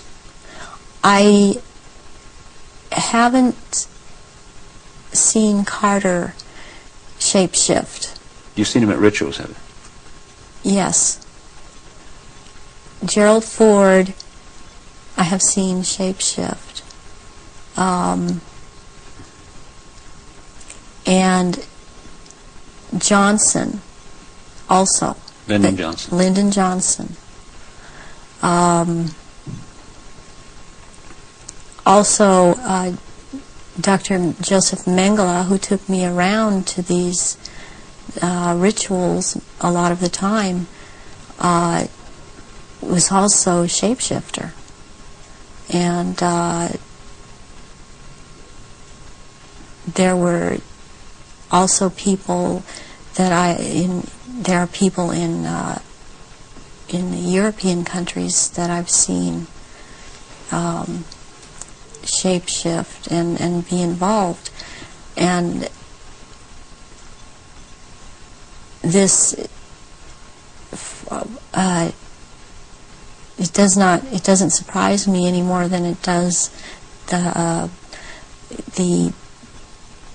people in this country doing it. Is just for some reason more shocking, and it cuts even deeper, because I've seen the Queen Mother there, and I have seen the Queen there. I've seen Princess Margaret there. I've seen Charles there, and they shapeshift. And I have seen this. I'm not coming up with his name right now, but he was president in France after de Gaulle. He was there. I've seen him there. I've seen the Rothschilds there. I used to see the Rothschild that lived in England there, but the one that still goes there and is a shapeshifter, Guy de Rothschild, Baron Guy de Rothschild, has been to all of these rituals and has been over in this country under the name of Dr. Barrington and tried to program me, and has impregnated me several times with eggs that were taken from me years ago and were impregnated with semen from Pindar and then placed back into my uterus. This has happened to me twice, once at age 39 and this year right before I turned 43. And I had told my therapists ahead of time, before I ever could have known that this had been done to me. And it's happened at a certain place in where I have been living in the San Fernando Valley. It's happened at a house on Tyrone Street in Sherman Oaks. And my understanding is that there have been other survivors that have talked about this location as having been involved with programming and so on. And he has, Baron Guy de Rothschild has tried to program me. All these years he has been trying to control me, get me back under control. And the Marquis de Libero is someone else that attends all of these functions and is, since he is the one in power, he attends all these functions. I have seen Tony Blair there, and he shapeshifts. I have seen Prince Philip there. They all have their quirks as to how they act, even in their reptilian form. And they all, I mean, they act, they don't act all like robots, but they have their quirks, they have their so-called personalities, but they are all cold-blooded. They would kill at the drop of a hat. I have even, since I've seen a picture of some people on that are talking about this subject, I've seen them, when I've seen their pictures, I've recognized them. I did a double take a few weeks ago when I saw again someone who's been talking about around this subject, and it seems to be popular right now. Who's that? This man by the last name of Sitchin. I've seen at rituals, and he is a shapeshifter. And I did a double take when I saw the picture of him, because I recognize him. And there's another person that I've seen, this Gardner, Sir Gardner. That Lawrence Gardner? Sir Lawrence Gardner. And he had recently written an article that was out in Nexus magazine. Part of it was about the menstrual blood, and what really triggered me was when he called it Starfire, because that is the name of one of the aspects of the three women who are the dressed mother goddess. That is my name in all of this. So this man I have seen, he has lots of power within this sect, reptilians, and he's someone that you would want to watch out for outside of this too, as is this Sitchin person. What do you remember about Zachariah Sitchin? Zachariah Sitchin was someone in the rituals attending the rituals who was not a major player in as far as the rituals went, but was someone that others present did not make remarks at, or were very careful as to what they said around him. And he was talking about, he would be talking about doing away with people, persons that were in his way, or were putting out information that he didn't feel that he wanted put out. He is very much a disinformer, and that is his job, to disinform about what is going on with the Illuminati and with the reptilians. He actually warned me off from investigating the reptilians, interestingly. Where do the rituals take place that you've been involved in, involving the British royal family? Glamis Castle, Stonehenge, Balmoral Castle. I have reason to believe there's a church, and I think it may be Westminster Abbey, and there is a Mothers of Darkness castle or chateau in Brussels, Belgium. They've been there too.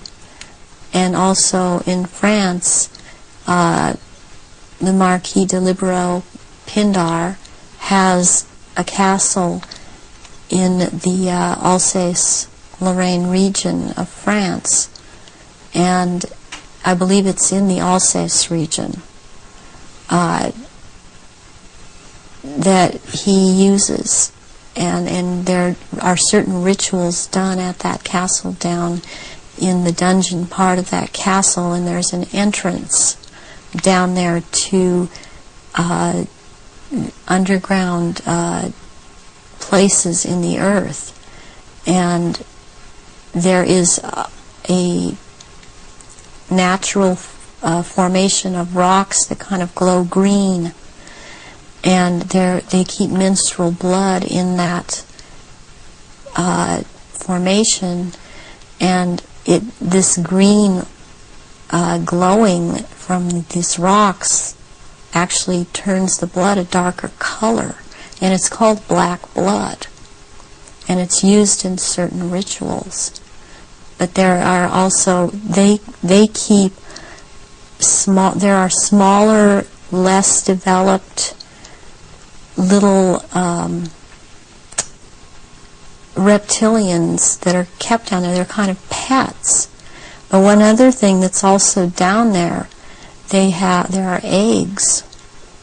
It's like a nest of eggs kept down in that part where it's warm. It's very warm down there into this entrance, and these eggs are kept down there incubating, and they are the reptiles' eggs, and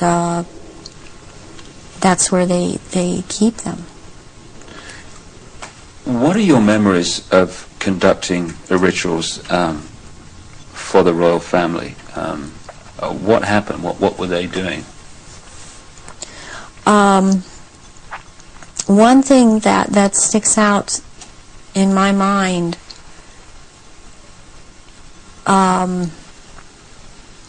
is that there was before. This was back in the late 70s. This was before Charles was married to Diana. He was involved with Kamala Parker Bowles, and she does not shapeshift, but she became pregnant by Charles, and she produced a baby, and this baby was presented at the ritual and killed, and that is the price, the firstborn between these two, and eventually these two will marry, and that is the price that is to be paid, the sacrifice of the firstborn between the union of these two people. And I've seen that there. Something else that sticks out in my mind is that it was around the late 80s that I saw a very kind of dark man he was Arabic. It seemed to be Arabic or Egyptian, and I heard the name Fayed being mentioned, and the Queen Mother was there, and I called her the Black Queen, and she and he were talking very seriously and at some length about a subject. They were mentioning Diana, and they were mentioning his son Dodi, and at the time I didn't know who Dodi was. I knew who Diana was. I never saw her at any rituals. Where did this conversation take place? This took place at Balmoral Castle. And I heard them talking about a marriage between these two, and I thought at the time, well, she's married to Charles. How can there be a marriage? She's married to Charles. I didn't understand why the Queen Mother and this person that I now know to be Dodi Fayed, because I heard Fayed, Muhammad al-Fayed talking, and I'd seen them together at, I saw them at Balmoral Castle. I overheard the conversation at Balmoral, but I'd seen them also at Mothers of Darkness Chateau in Brussels, and they were talking about a union between Diana and his son Dodi back in the late 80s, and I did not understand at that time, because I understood Diana to be married to Charles. I knew that she was married to Charles, and they had 2 children, and they were about to have another. And the Queen Mother, all I could pick up was that for some reason that there was a malevolence towards Diana. And Diana I had never seen at a ritual. I wondered what she knew about all of this. What have you seen the royal family do, the Queen Mother, and the other people you've seen in the rituals? What have you seen them do? I've seen all of them drink human blood and consume human flesh, and they have their own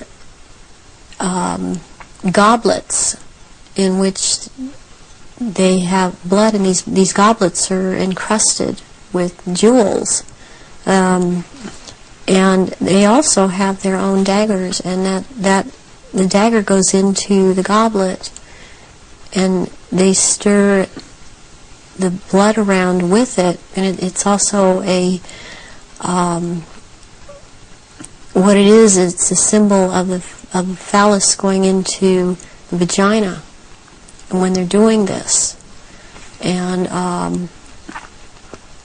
I've seen them do this, and some of them have even, like the Queen Mother I saw with, she had her own little, it would, like almost, it's between a very elaborate ornate chair or a throne kind of thing brought in for her to sit. And because before these rituals actually start, there is a kind of people move around the room and talk, or recognize one another. It's a formal kind of a ritualistic setup, the way they talk and the way they introduce each other. It's like a court. What are they wearing? They're wearing robes. They're not wearing anything underneath the robes, and the robes are very ornate. They all have, the one thing in common they have is they have a red color like blood, and some of them have purple, and they have gold kinds of lines running through them. They have the Merovingian symbol of France, the fleur-de-lis, and there are jewels that are sewn in at certain points on these robes, and they wear these robes, but they don't wear anything underneath the robes, because what is going to happen, what the rituals are all about, they're going to shape-shift, and they can't have anything on under the robes. And there are orgy kind of things that go on at the rituals also.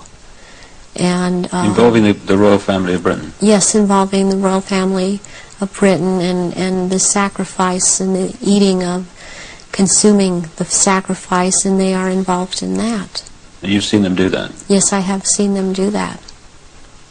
People in Britain, listening to what you're saying, would obviously be staggered, I guess anywhere in the world, but what would stagger them mostly is in Britain, the Queen Mother has an image of being the nation's grandmother. The nice old lady, and good old Queen Mum, what a lovely lady. What's your experience of the Queen Mother? She is very cold in reality, and she is very cruel, and she is very different than she comes across to the public. She's cold-blooded.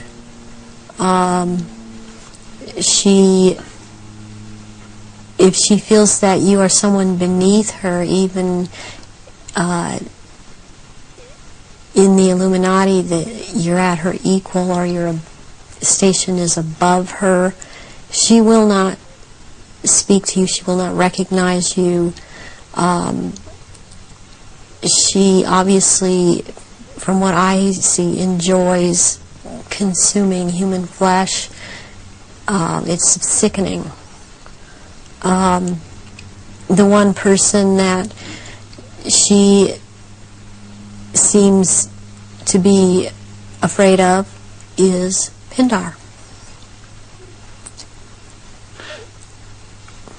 People would also look at the Queen Mother's elderly, frail stature and find it very difficult to see her taking part in rituals and doing anything, if you like, active. Do they go into a different state in terms of age and strength and all these other attributes when they actually shapeshift? Yes, the human body that they choose to occupy or take when it was young, it ages, but when they take the reptilian form, these reptilians live hundreds of years, and so they have to have taken more than one human body to live in. A lot of them are much, much older, and I'm including the Queen Mother in this, older than people think that she is. She's been in more than one body, human form. And when the time comes, if it is time for her to go on, and it has been chosen that she still has, it's known that she still has life or years to go, again, she will be put into the body, the essence of her, and the reptilian form will go, or the essence of her will go into another body that is also has the ability to shapeshift into reptilian form. One of the pure reptilian human bloodlines. Yes. What happens when, take the Queen Mother as an example, what happens when they shapeshift? I mean, what do you see? You start to see changes happen, and they're happening so fast that it's almost, it's the closest thing that I've seen to it is what they're now doing with computer technology. It's just a literal transformation that happens very quickly, and they get taller and they get bigger, and they don't look at all as reptilians like they do as humans, and thus the wearing of the robes, because if they were in clothes, the clothes would be torn apart. So let's take the Queen Mother on this subject as an example. We recognize her as a frail old lady. What does she look like when she shapeshifts at these rituals?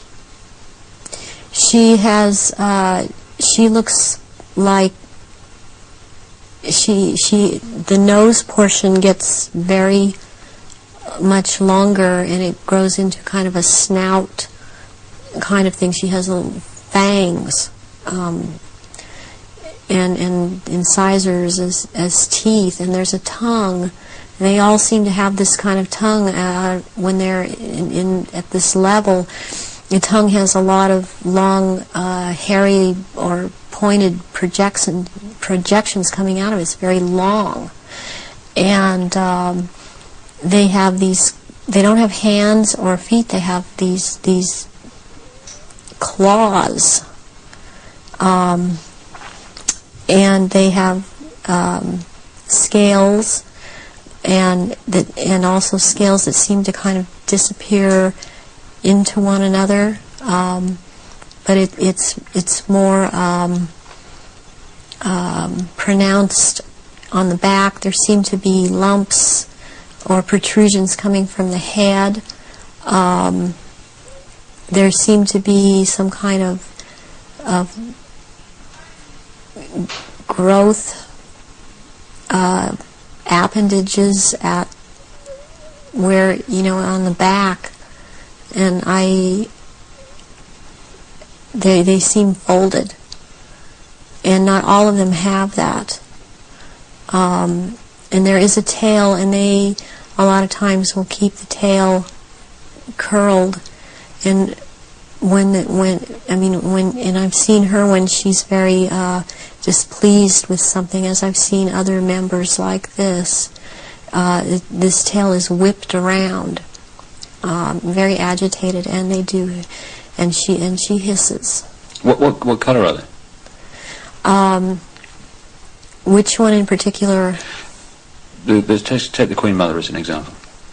She's kind of a beige color on the underside, and by the time you're going up around to the back and the tail and the top of the head and on top of the nose, snout, whatever, it's coming to a very they're dark speckles or large speckles of dark browns, and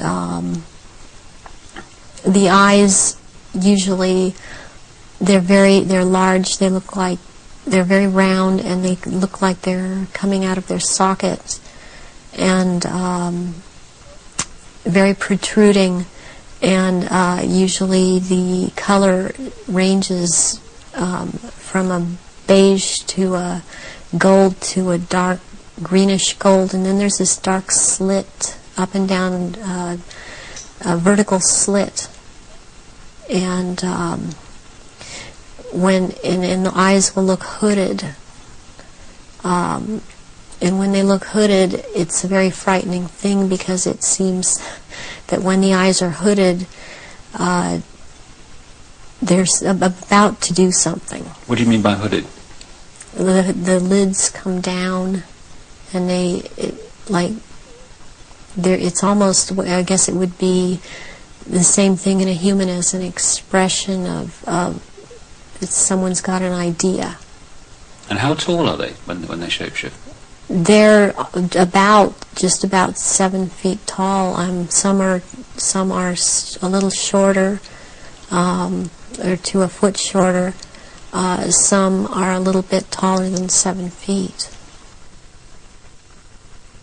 So what would the Queen and Prince Charles look like in their reptilian form? As to height? As to general appearance? Charles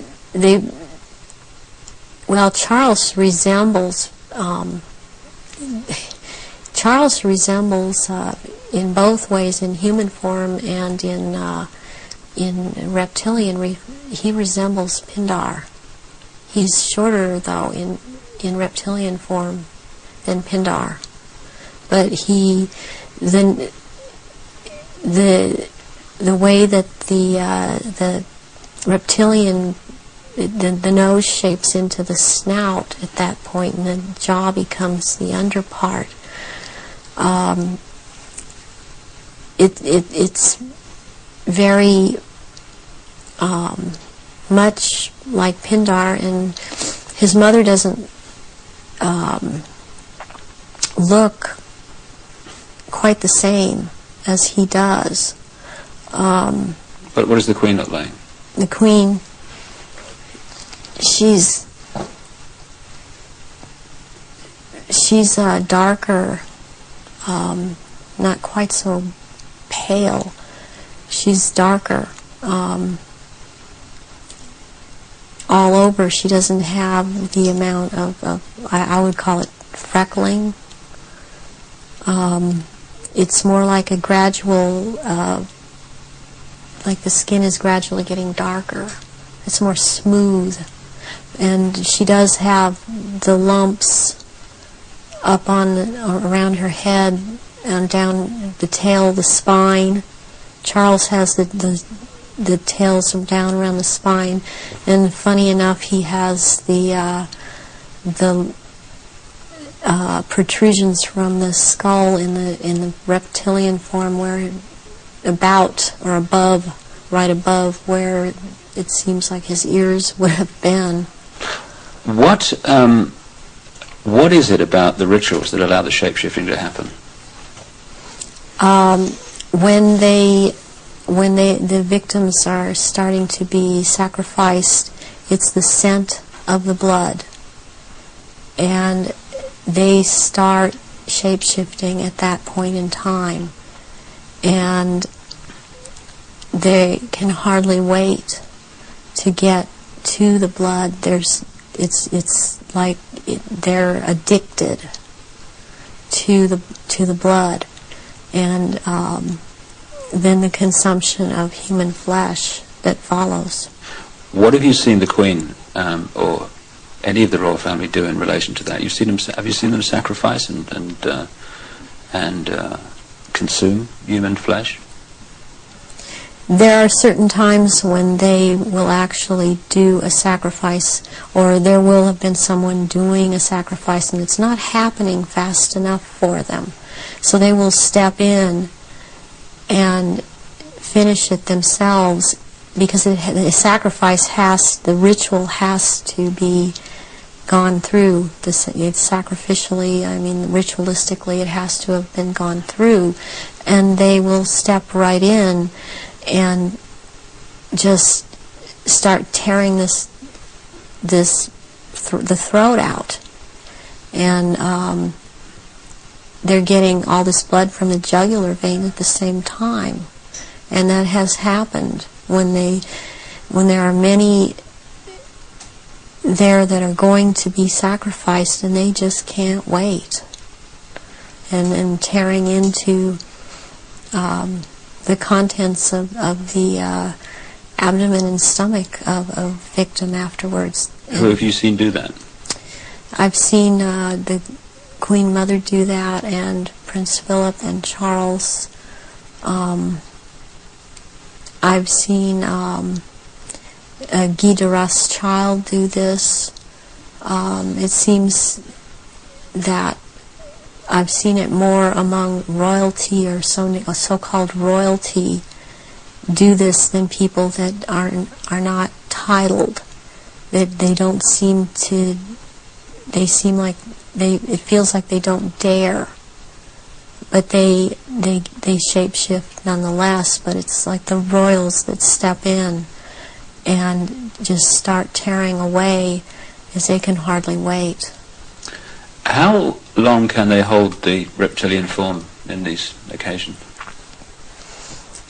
During the rituals, it's much easier for them to hold their reptilian form. They can stay in that form. What it is that they have a hard time holding their human form.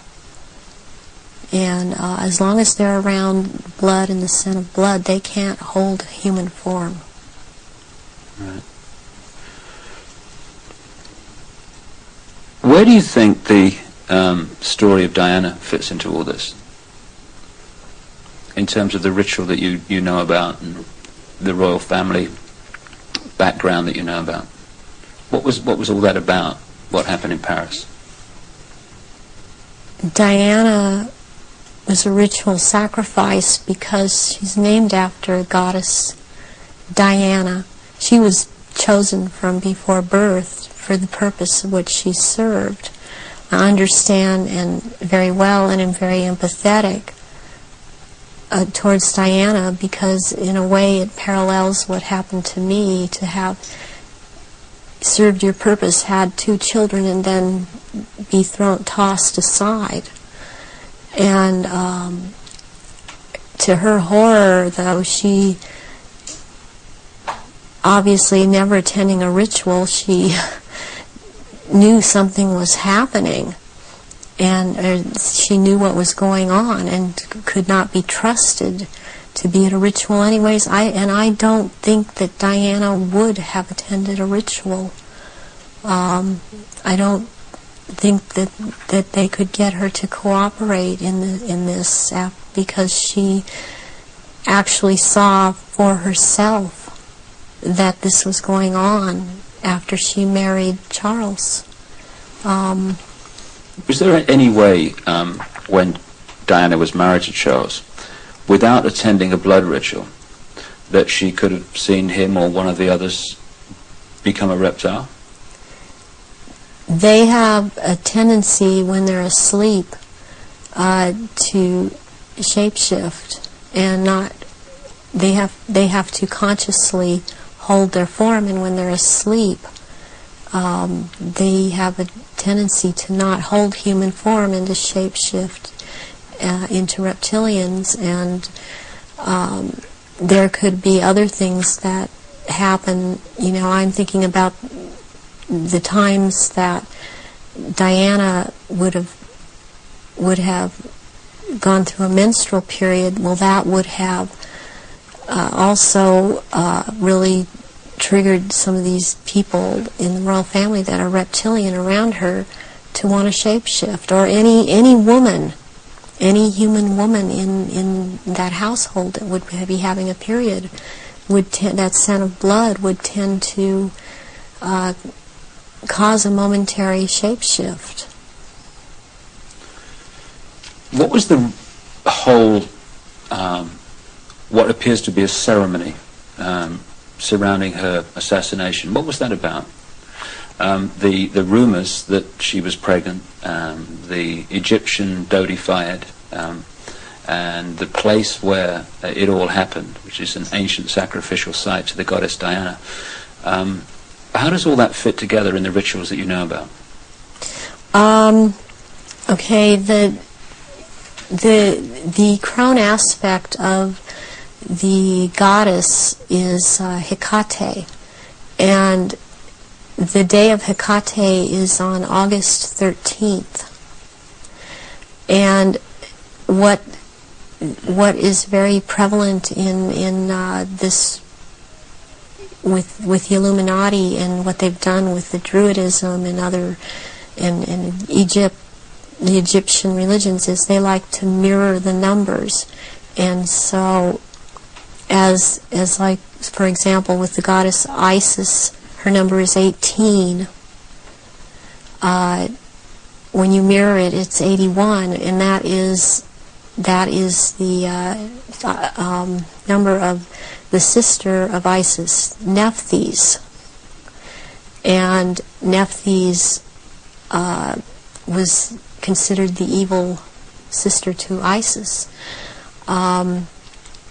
With Hecate, what I think happened here is that she was sacrificed, and it was a very important sacrifice because 3 people died, and it was a picture of the triad of Isis, Osiris, and Horus to them.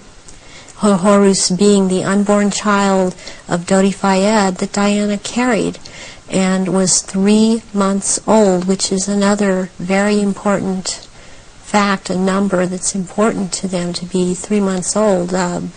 Sacrificial babies are taken in utero at 3, 5, and 7 months. And when I heard about this was a deal that I understood now had gone down. And she had to die in that tunnel because that tunnel's the passageway for Diana, the goddess. And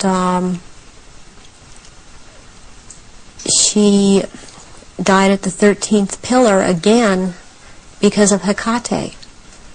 And she died on the 31st because it's the mirror image of 13. And my understanding of what I get inside of me, and because I was told by Baron Guy de Rothschild last beginning of February, when he was in this country and he was there to try and reprogram me again and impregnate me, was that he was in the tunnel that night. He had to be there, because not only was it a ritual death of Diana, this was also about taking her soul. And he was taking the soul of Diana, which no one else there could do. Whoever was present there could not do it. He could do it. And he was in France. This is the hypnotic stare you talk about. Yes. And drawing in the breath. And he had to be there to do this ritual killing, this ritual murder.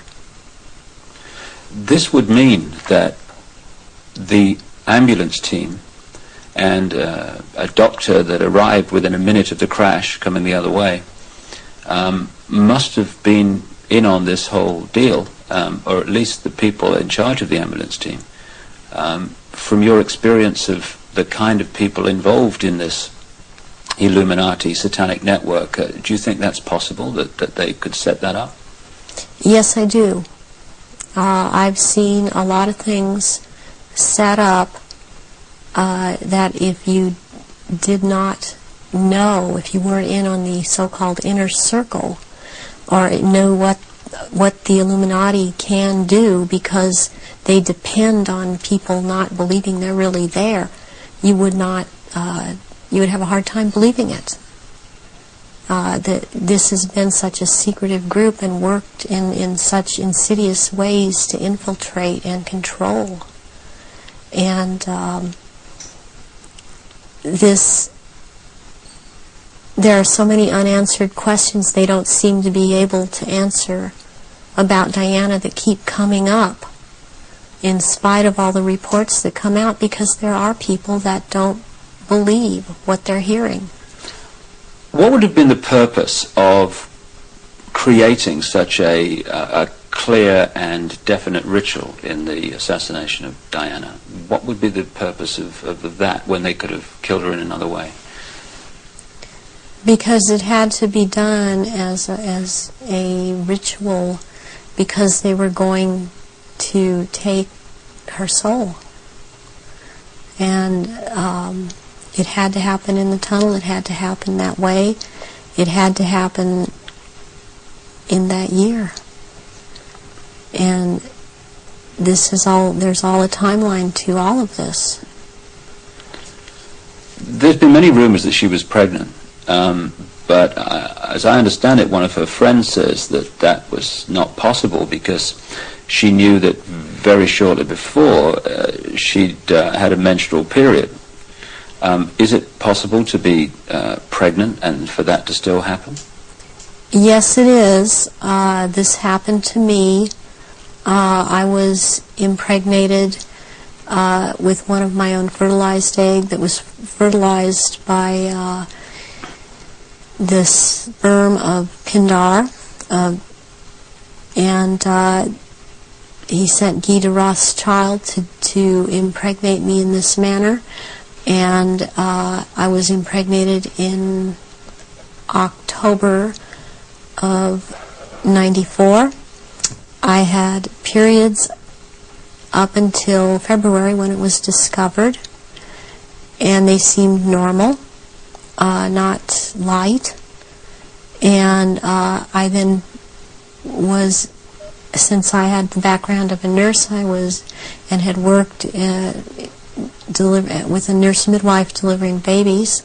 I was, for some reason, it occurred to me to check my stomach, my abdomen, and I realized that I was pregnant, and so I ended up seeing a doctor who told me, I mean, he verified, you're pregnant. He did it with blood test, with the urine test, and ultrasound exam, and if I don't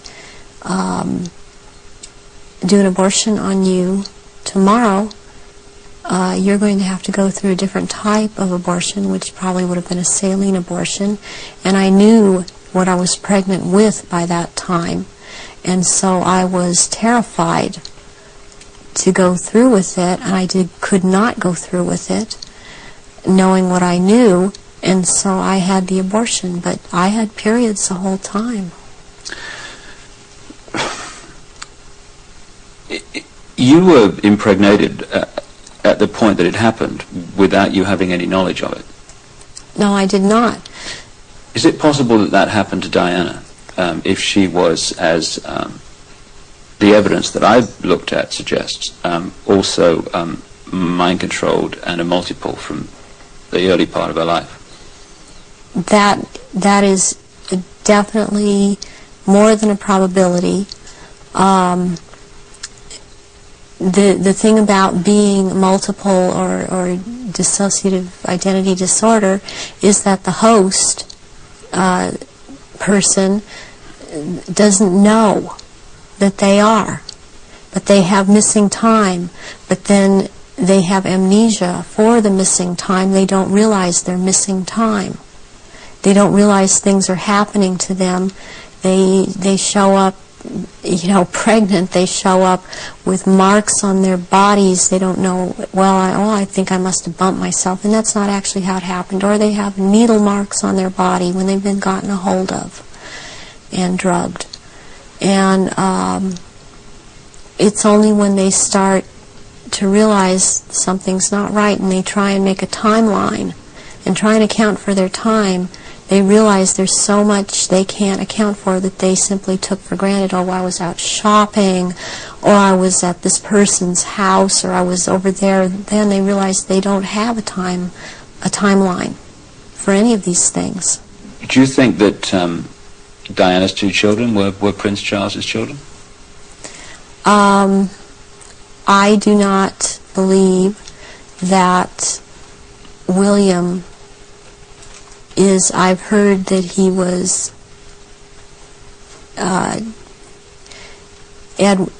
Charles's son. I've heard about someone else, and I believe that it was neither. I believe that this child of Prince William is the son of Pindar, and she was impregnated, and she did not realize that. When you look at the ritual nature of all that, you've got Osiris, it would seem, symbolized by dirty fire. You've got Isis, symbolized by Diana.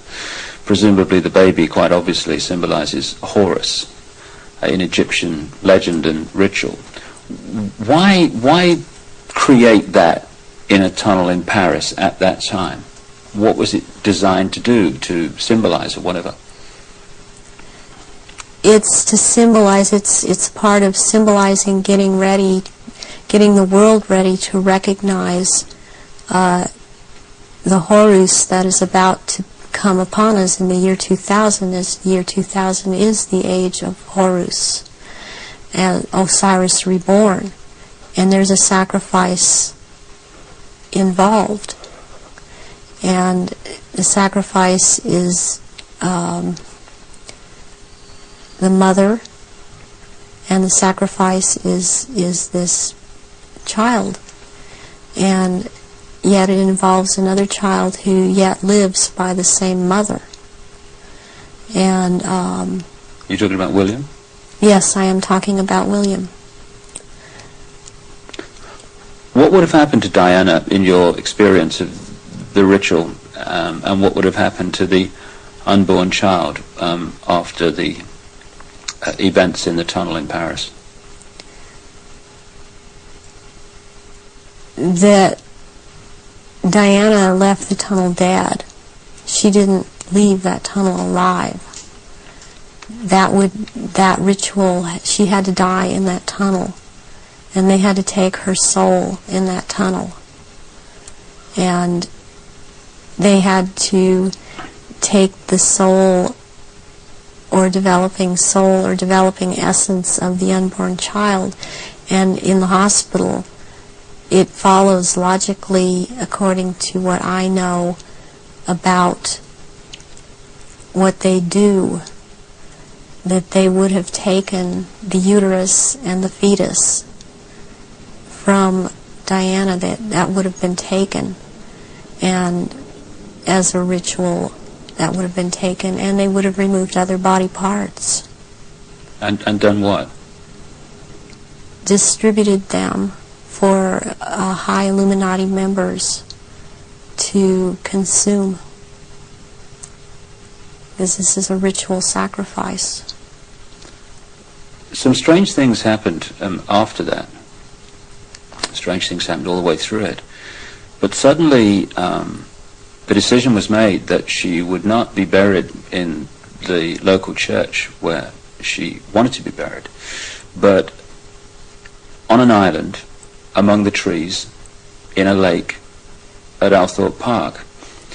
And Earl Spencer, her brother, claims through a dream he was inspired to put 4 black swans on the lake. Therefore, from your, again, knowledge of the ritual, what does all that mean? Why do that? Because 4 black swans have to do with 4 directions, 4 seasons. They have to do with sealing something for all eternity. To have 4 of something black, like that swan's figure in Celtic mythology, quite a bit in the Druid mythology, and black is the color of Hecate, and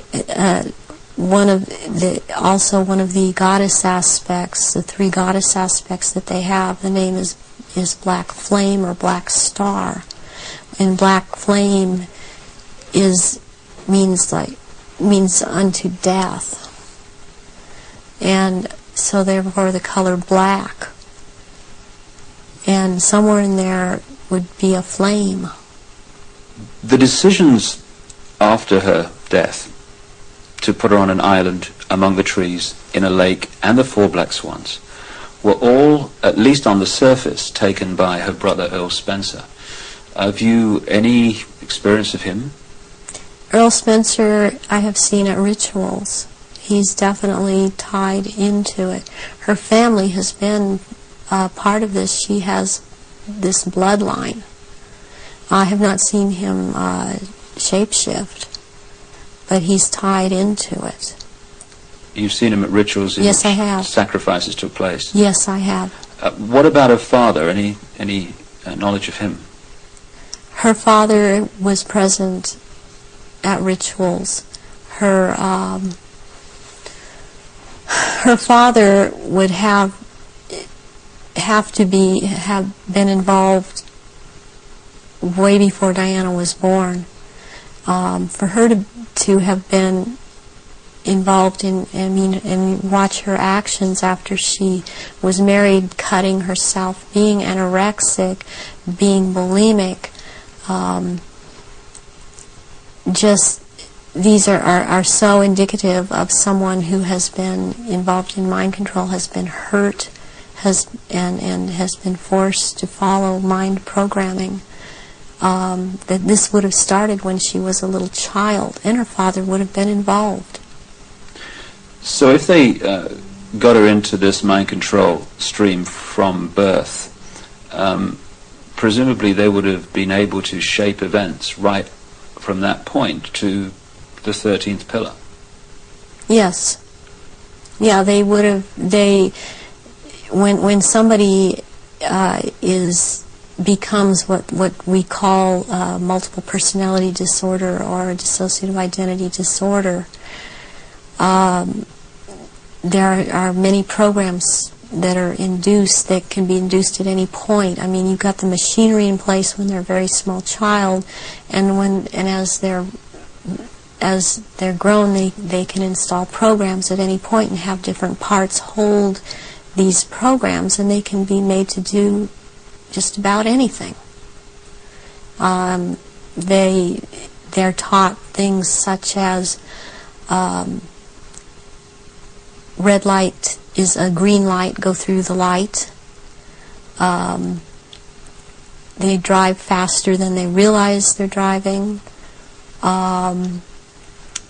They are able to memorize or see, just glance at something and right away just pick what the point is that they're going after for some reason, or they can memorize phone numbers in just a glance. The car hit the 13th pillar, driven by Henri Paul, who was missing for 3 hours that night, a man who's been connected to both British and French intelligence. Given the obsession with the number 13, it seems beyond coincidence that with all those pillars in the tunnel, it hit the 13th. Is it possible to mind control someone like Henri Paul so that at speed they could pick out the 13th tunnel, the 13th pillar? Yes, yes, it is. He also, it's very, very possible that he was drugged and programmed in the time he was missing. It's possible for him to have taken medication but not have it affect him at all. Does that include alcohol? Alcohol also, yeah.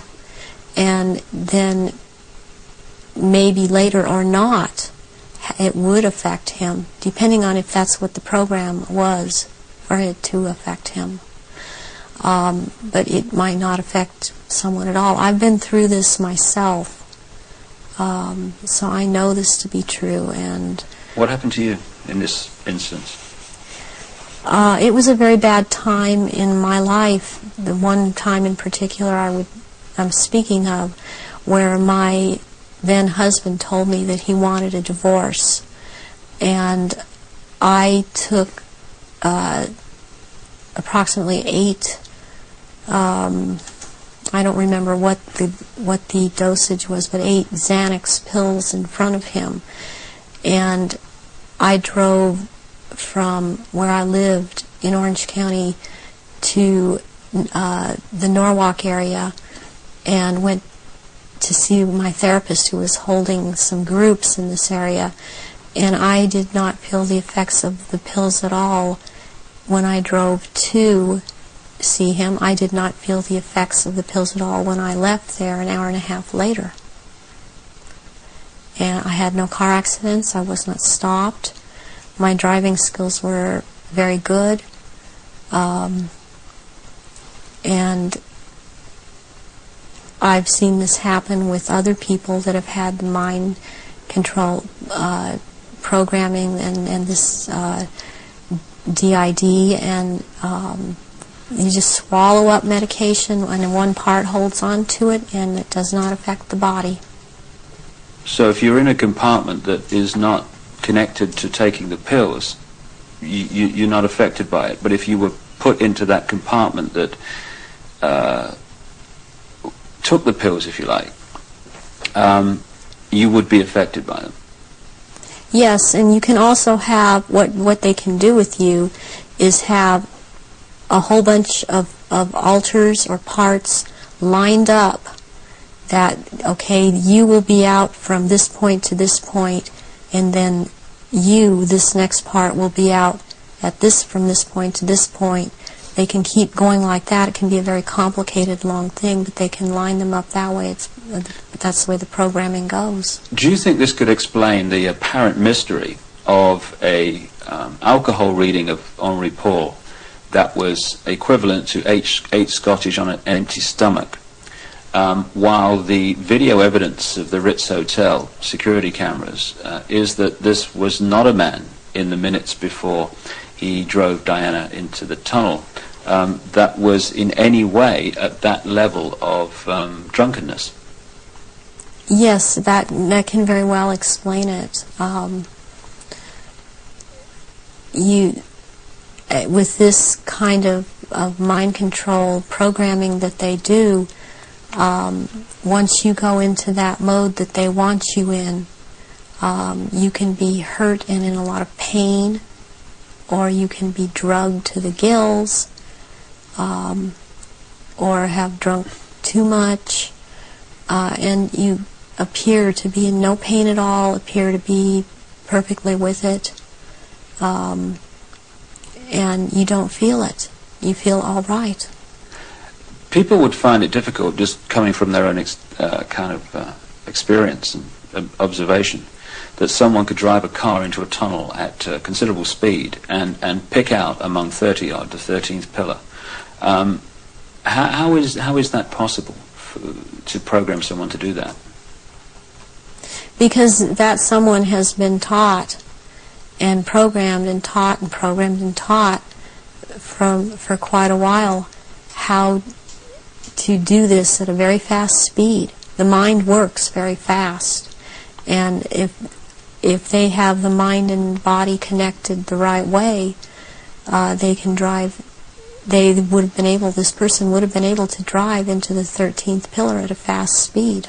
Would that have been happening on a conscious level, or would the subconscious have been pulling the strings? This would be on a subconscious level, and the person would not be aware themselves of what they were doing. In those crucial minutes before Henri Paul got in the car and drove away, would someone have had to have given him the trigger to access and activate the programming then? Or could he have been in some way pre-programmed to be triggered at that time? And if so, what would that be? Well, he was probably programmed to do all of this at a trigger signal. And so what happened is that somebody triggered him with a preset signal that he was told, when you are given this signal, you will act out. You know, but the program was already set to go off when the trigger, when he saw the trigger. What form could this trigger have taken? It could have been a hand signal. It could have been a certain type of handshake. It could have been a color that he saw that was flashed in front of his face. It could have been a certain person doing a hand signal. It's most likely that there was a person present that he was to react to when this person said something or signaled him in some way. Given the extent of your programming from birth, how was it possible for you to break out of it, as you appear to have done now? One thing that happened is that in 1989, my programmer handler died, who was Mengele. And he was in this country so much, and I was around him so much, and he had a lot of control over me. And what happens when a programmer handler dies, they usually have taught the person that they've been working with, to be very, very loyal unto death to them. And that's something that they, in the end, it works against everything, because when they die, even someone else coming in and trying to take over, a lot of these altars are not open to that and are loyal to that one person. And in my case, Baron Guy de Rothschild is the one that tried to take over. And for some number of years, there was a lot of the time, half the time they got their way, and half the time they didn't. And in major things, they did not get their way. One of the things that I went out and did in 1993 was I cut my hair off, and because I was publicly seen and known to have very, very long hair, I could no longer be seen. I could not be seen with my hair cut off short. This would have caused a lot of questions with other people that had been programmed. And they still tried to carry on with other parts where I wouldn't have to be publicly seen, because they still consider me to hold this status. And they still consider me their property. I was always told I was their property. One question that people would ask is, given all that you know, why don't they just take you out? They still have plans for me, and this was told to me just a few days ago by someone else who has spoken with Baron Guy de Rothschild, that they have plans for me, and they plan to try to have me back because of the psychic abilities, and that is not going to happen. In the little bit of tape we've got left, could we just turn the subject to the jury you've got to your left there? What is that? Was that part of the rituals that you were involved in? The first one, this is a child's ring. It is a 14-karat gold white, or 14-karat white gold ring with a diamond in the middle of a hexagram, or a hexagonal shape, and it looks like a hexagon if you were able to look closely at the diamond. This was returned to me by my ex-husband, who told me, well, this was in your daughter's clothes. And this was a message to me, and it was a trigger to me for him to do this. Very well, any high-ranking survivors that I have talked to that know of this ring know that it's from Mothers of Darkness. And it would be very unusual. I mean, I don't know of anyone else that has a ring like this in their possession at this point in time. And what's the necklace?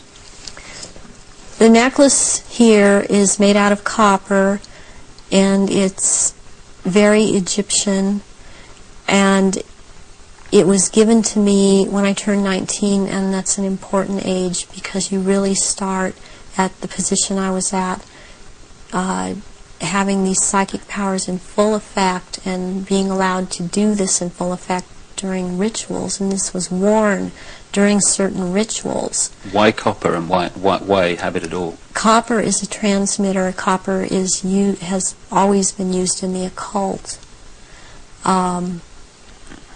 It has a specific meaning. The meaning it has is because I had a triad of altars that were very active in a lot of rituals, and the triad was Isis, Osiris, and Horus.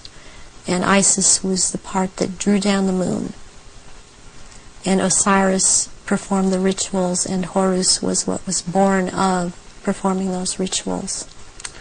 Just in the literally 3 minutes we got left, 3 or 4 minutes, I know it's difficult, but I want people to understand the nature of what's going on to so many people today. What sort of things were done to you as part of your traumatization as a child and later? I was electroshocked to the extent that my parents were told when I was in first grade that my IQ was 70 and that I was retarded, and they said I would be retarded. I always had trouble in school when I was in school because I missed so much school. My school records are missing. They've just disappeared. I have medical records that are missing. My birth certificate appears to have been tampered with. I have had my eyelids taped open, and so I couldn't shut my eyes. I have been electroshocked. I've been put into a narcoleptic sleep and had earphones placed over my ears and had messages repeated and repeated for days. I've had drugs injected into my body so that my nerves were just like on fire, and then they would just touch me. Since I wasn't allowed to have marks on my body, they couldn't use a cattle prod on me, but they do use cattle prods on people in torturing them, and they do use electrical stimulation to the genitals and also on the teeth.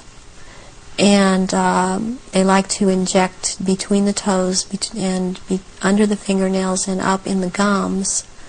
I've also had some kind of scarring done up through the roof of my mouth all the way up to the brain stem back here that gives me a photographic memory. And I have calcium blocks around the pineal gland that seem to be perfectly spaced and even, and it's very, very curious. The doctors can't seem to come up with a reason for that.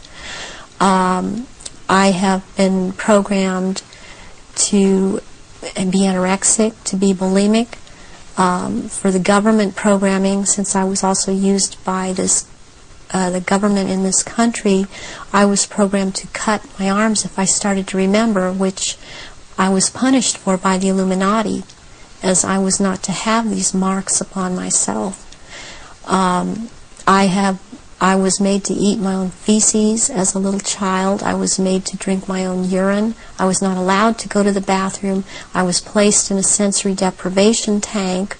I had my shoulders, my knees, my toes, and my fingers, my elbows dislocated and then put back into place when they wanted me to be traumatized. I've repeatedly had phone calls of tones coming over my phone, and tones that you can't make by pressing telephone buttons, tones that sound like sonar sounds from a submarine, tones that sound like they were made by some type of instrument. And I have had directed energy used on me, ELF, low frequency electric waves used on me, microwave energy. And this in turn has created two different, would hear one tone in one ear, one tone in different tone in the other ear. It creates a third tone. They're called tritones. They change the electrical activity of your brain waves and to put you in the state they want you in. I have been programmed to run through red light, thinking it's green. There's been a lot of programming done around my children. They've used my children against me. And it's a very painful subject with me. To know that this is happening to my children. The same thing that's happened to me. It's hard, it's easier, I don't know if I can make people understand this. It's easier for me to have, okay, I can handle that I went through this. And what I want most is to expose these people because of what they're doing to children all over. But they're doing it to my children too. And my daughter believes I've abandoned her. My son believes I abandoned him. And they don't have hope when they're children. They don't have hope when their mother's taken away from them and they're told that their mother just left them. So this is a cycle that goes on with thousands and thousands of survivors, not just myself. And this is how they perpetuate it if there is a parent that's protective that believes and has found out this is happening.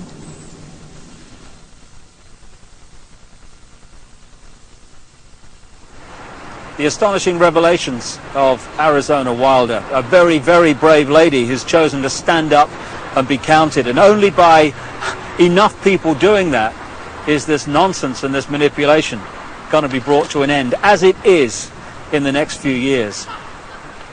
Well, we've come to the end of our little tour of the centre of global control, and we're here now outside the Houses of Parliament in London, the so-called mother of parliaments, because of course it has provided the blueprint for so many other so-called democracies all around the world. When in fact it's just another vehicle for the one-party state that is relentlessly turning out legislation advancing this global centralization agenda. Not a place of democracy at all, a place for legislating the agenda into reality. Well, you've heard the information and possibly read it in The Biggest Secret at greater length also. The question is, what are we going to do about it? that's entirely up to you as an individual and me as an individual. As someone once said, what you think of me is none of my business, and it's not. This is just information, make of it what you will. But what we make of it and what we decide to do in the light of this knowledge will decide the kind of world that we and our children are going to live in the next few years and beyond. The Chinese have a word that means at the same time both danger, crisis and opportunity. And that's the situation we're in now. Yes, there's a crisis. Yes, there's a danger of this global fascist state becoming reality, but it's also an opportunity to wake up and make the change that will turn this planet from a prison into the paradise it once was and the paradise it will become again. And that is about choice. Choosing what we do as a result of what we know. And I quote in my books a number of times an American comedian called Bill Hicks, a genius in his way, very angry man, but a very brilliant man, a very profound man. And he described life in this way. He said, life's like a ride in an amusement park. And when you go on it, you think it's real, because that's how powerful our minds are. The ride goes up and down, round and round. It has thrills and chills, and it's very brightly colored, and it's very loud, and it's fun for a while. Some have been on the ride for a long time, and they remember, and they come back to us and they say, hey, don't be afraid ever, because this is just a ride. And we kill those people. Shut him up. I've got a lot invested in this ride. Shut him up. Look at my furrows of worry and my family and my big bank account. This has to be real. It's just a ride. But we always kill those good guys who try to tell us that and let the demons run amok. But it doesn't matter, because it's just a ride. And we can change it anytime we want. In other words, it's just a reflection of our own attitudes. And to change, as Bill Hicks said, doesn't need big bank accounts. It just means a choice right now between fear and love.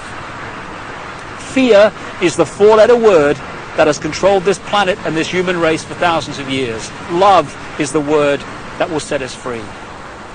And that's the choice we face now. And the world that those two choices will create will be so different as to be unexplainable. The chasm between the two. A prison or a paradise. I just want to say one other thing before we finish this video. I don't want to demonize the reptilian race, because it's just a genetic stream in the great forever. I'm talking about a small number of this reptilian race that is behind this manipulation, not the race in general. And indeed, many of the reptilian stream, both in physical bodies and in other dimensions, are working now to help humanity win their freedom, win our freedom back. And I'd like to thank once again also Arizona Wilder for having the guts to stand up and speak her truth. And if enough people do that, then this house of cards, because that's all it is in the end, is going to fall. And I'd like to thank also my friend Brian Desborough for helping Arizona and for his own commitment to truth. We're now at the crossroads of the evolution of the human race, or a crossroads anyway. And the good news is this: there is a global awakening going on. I've spoken in something like 20 countries in the last 18 months. People are waking up. They're asking questions. They're seeing themselves and the world in a different light. And this is going to gather pace and is gathering pace all the time. And it's this transformation of human thought and perception that is going to bring the change that we've dreamed about for so long. Dreams are merely imagination, which can be made reality if we're prepared to do what is necessary to achieve that. That's the challenge we face now. It's a wonderful, wonderful time to be alive, and we're all privileged to be here to play a part in setting this world free for the first time in known human history. From the epicenter of global control, but not for very much longer. Thanks for listening. Goodbye.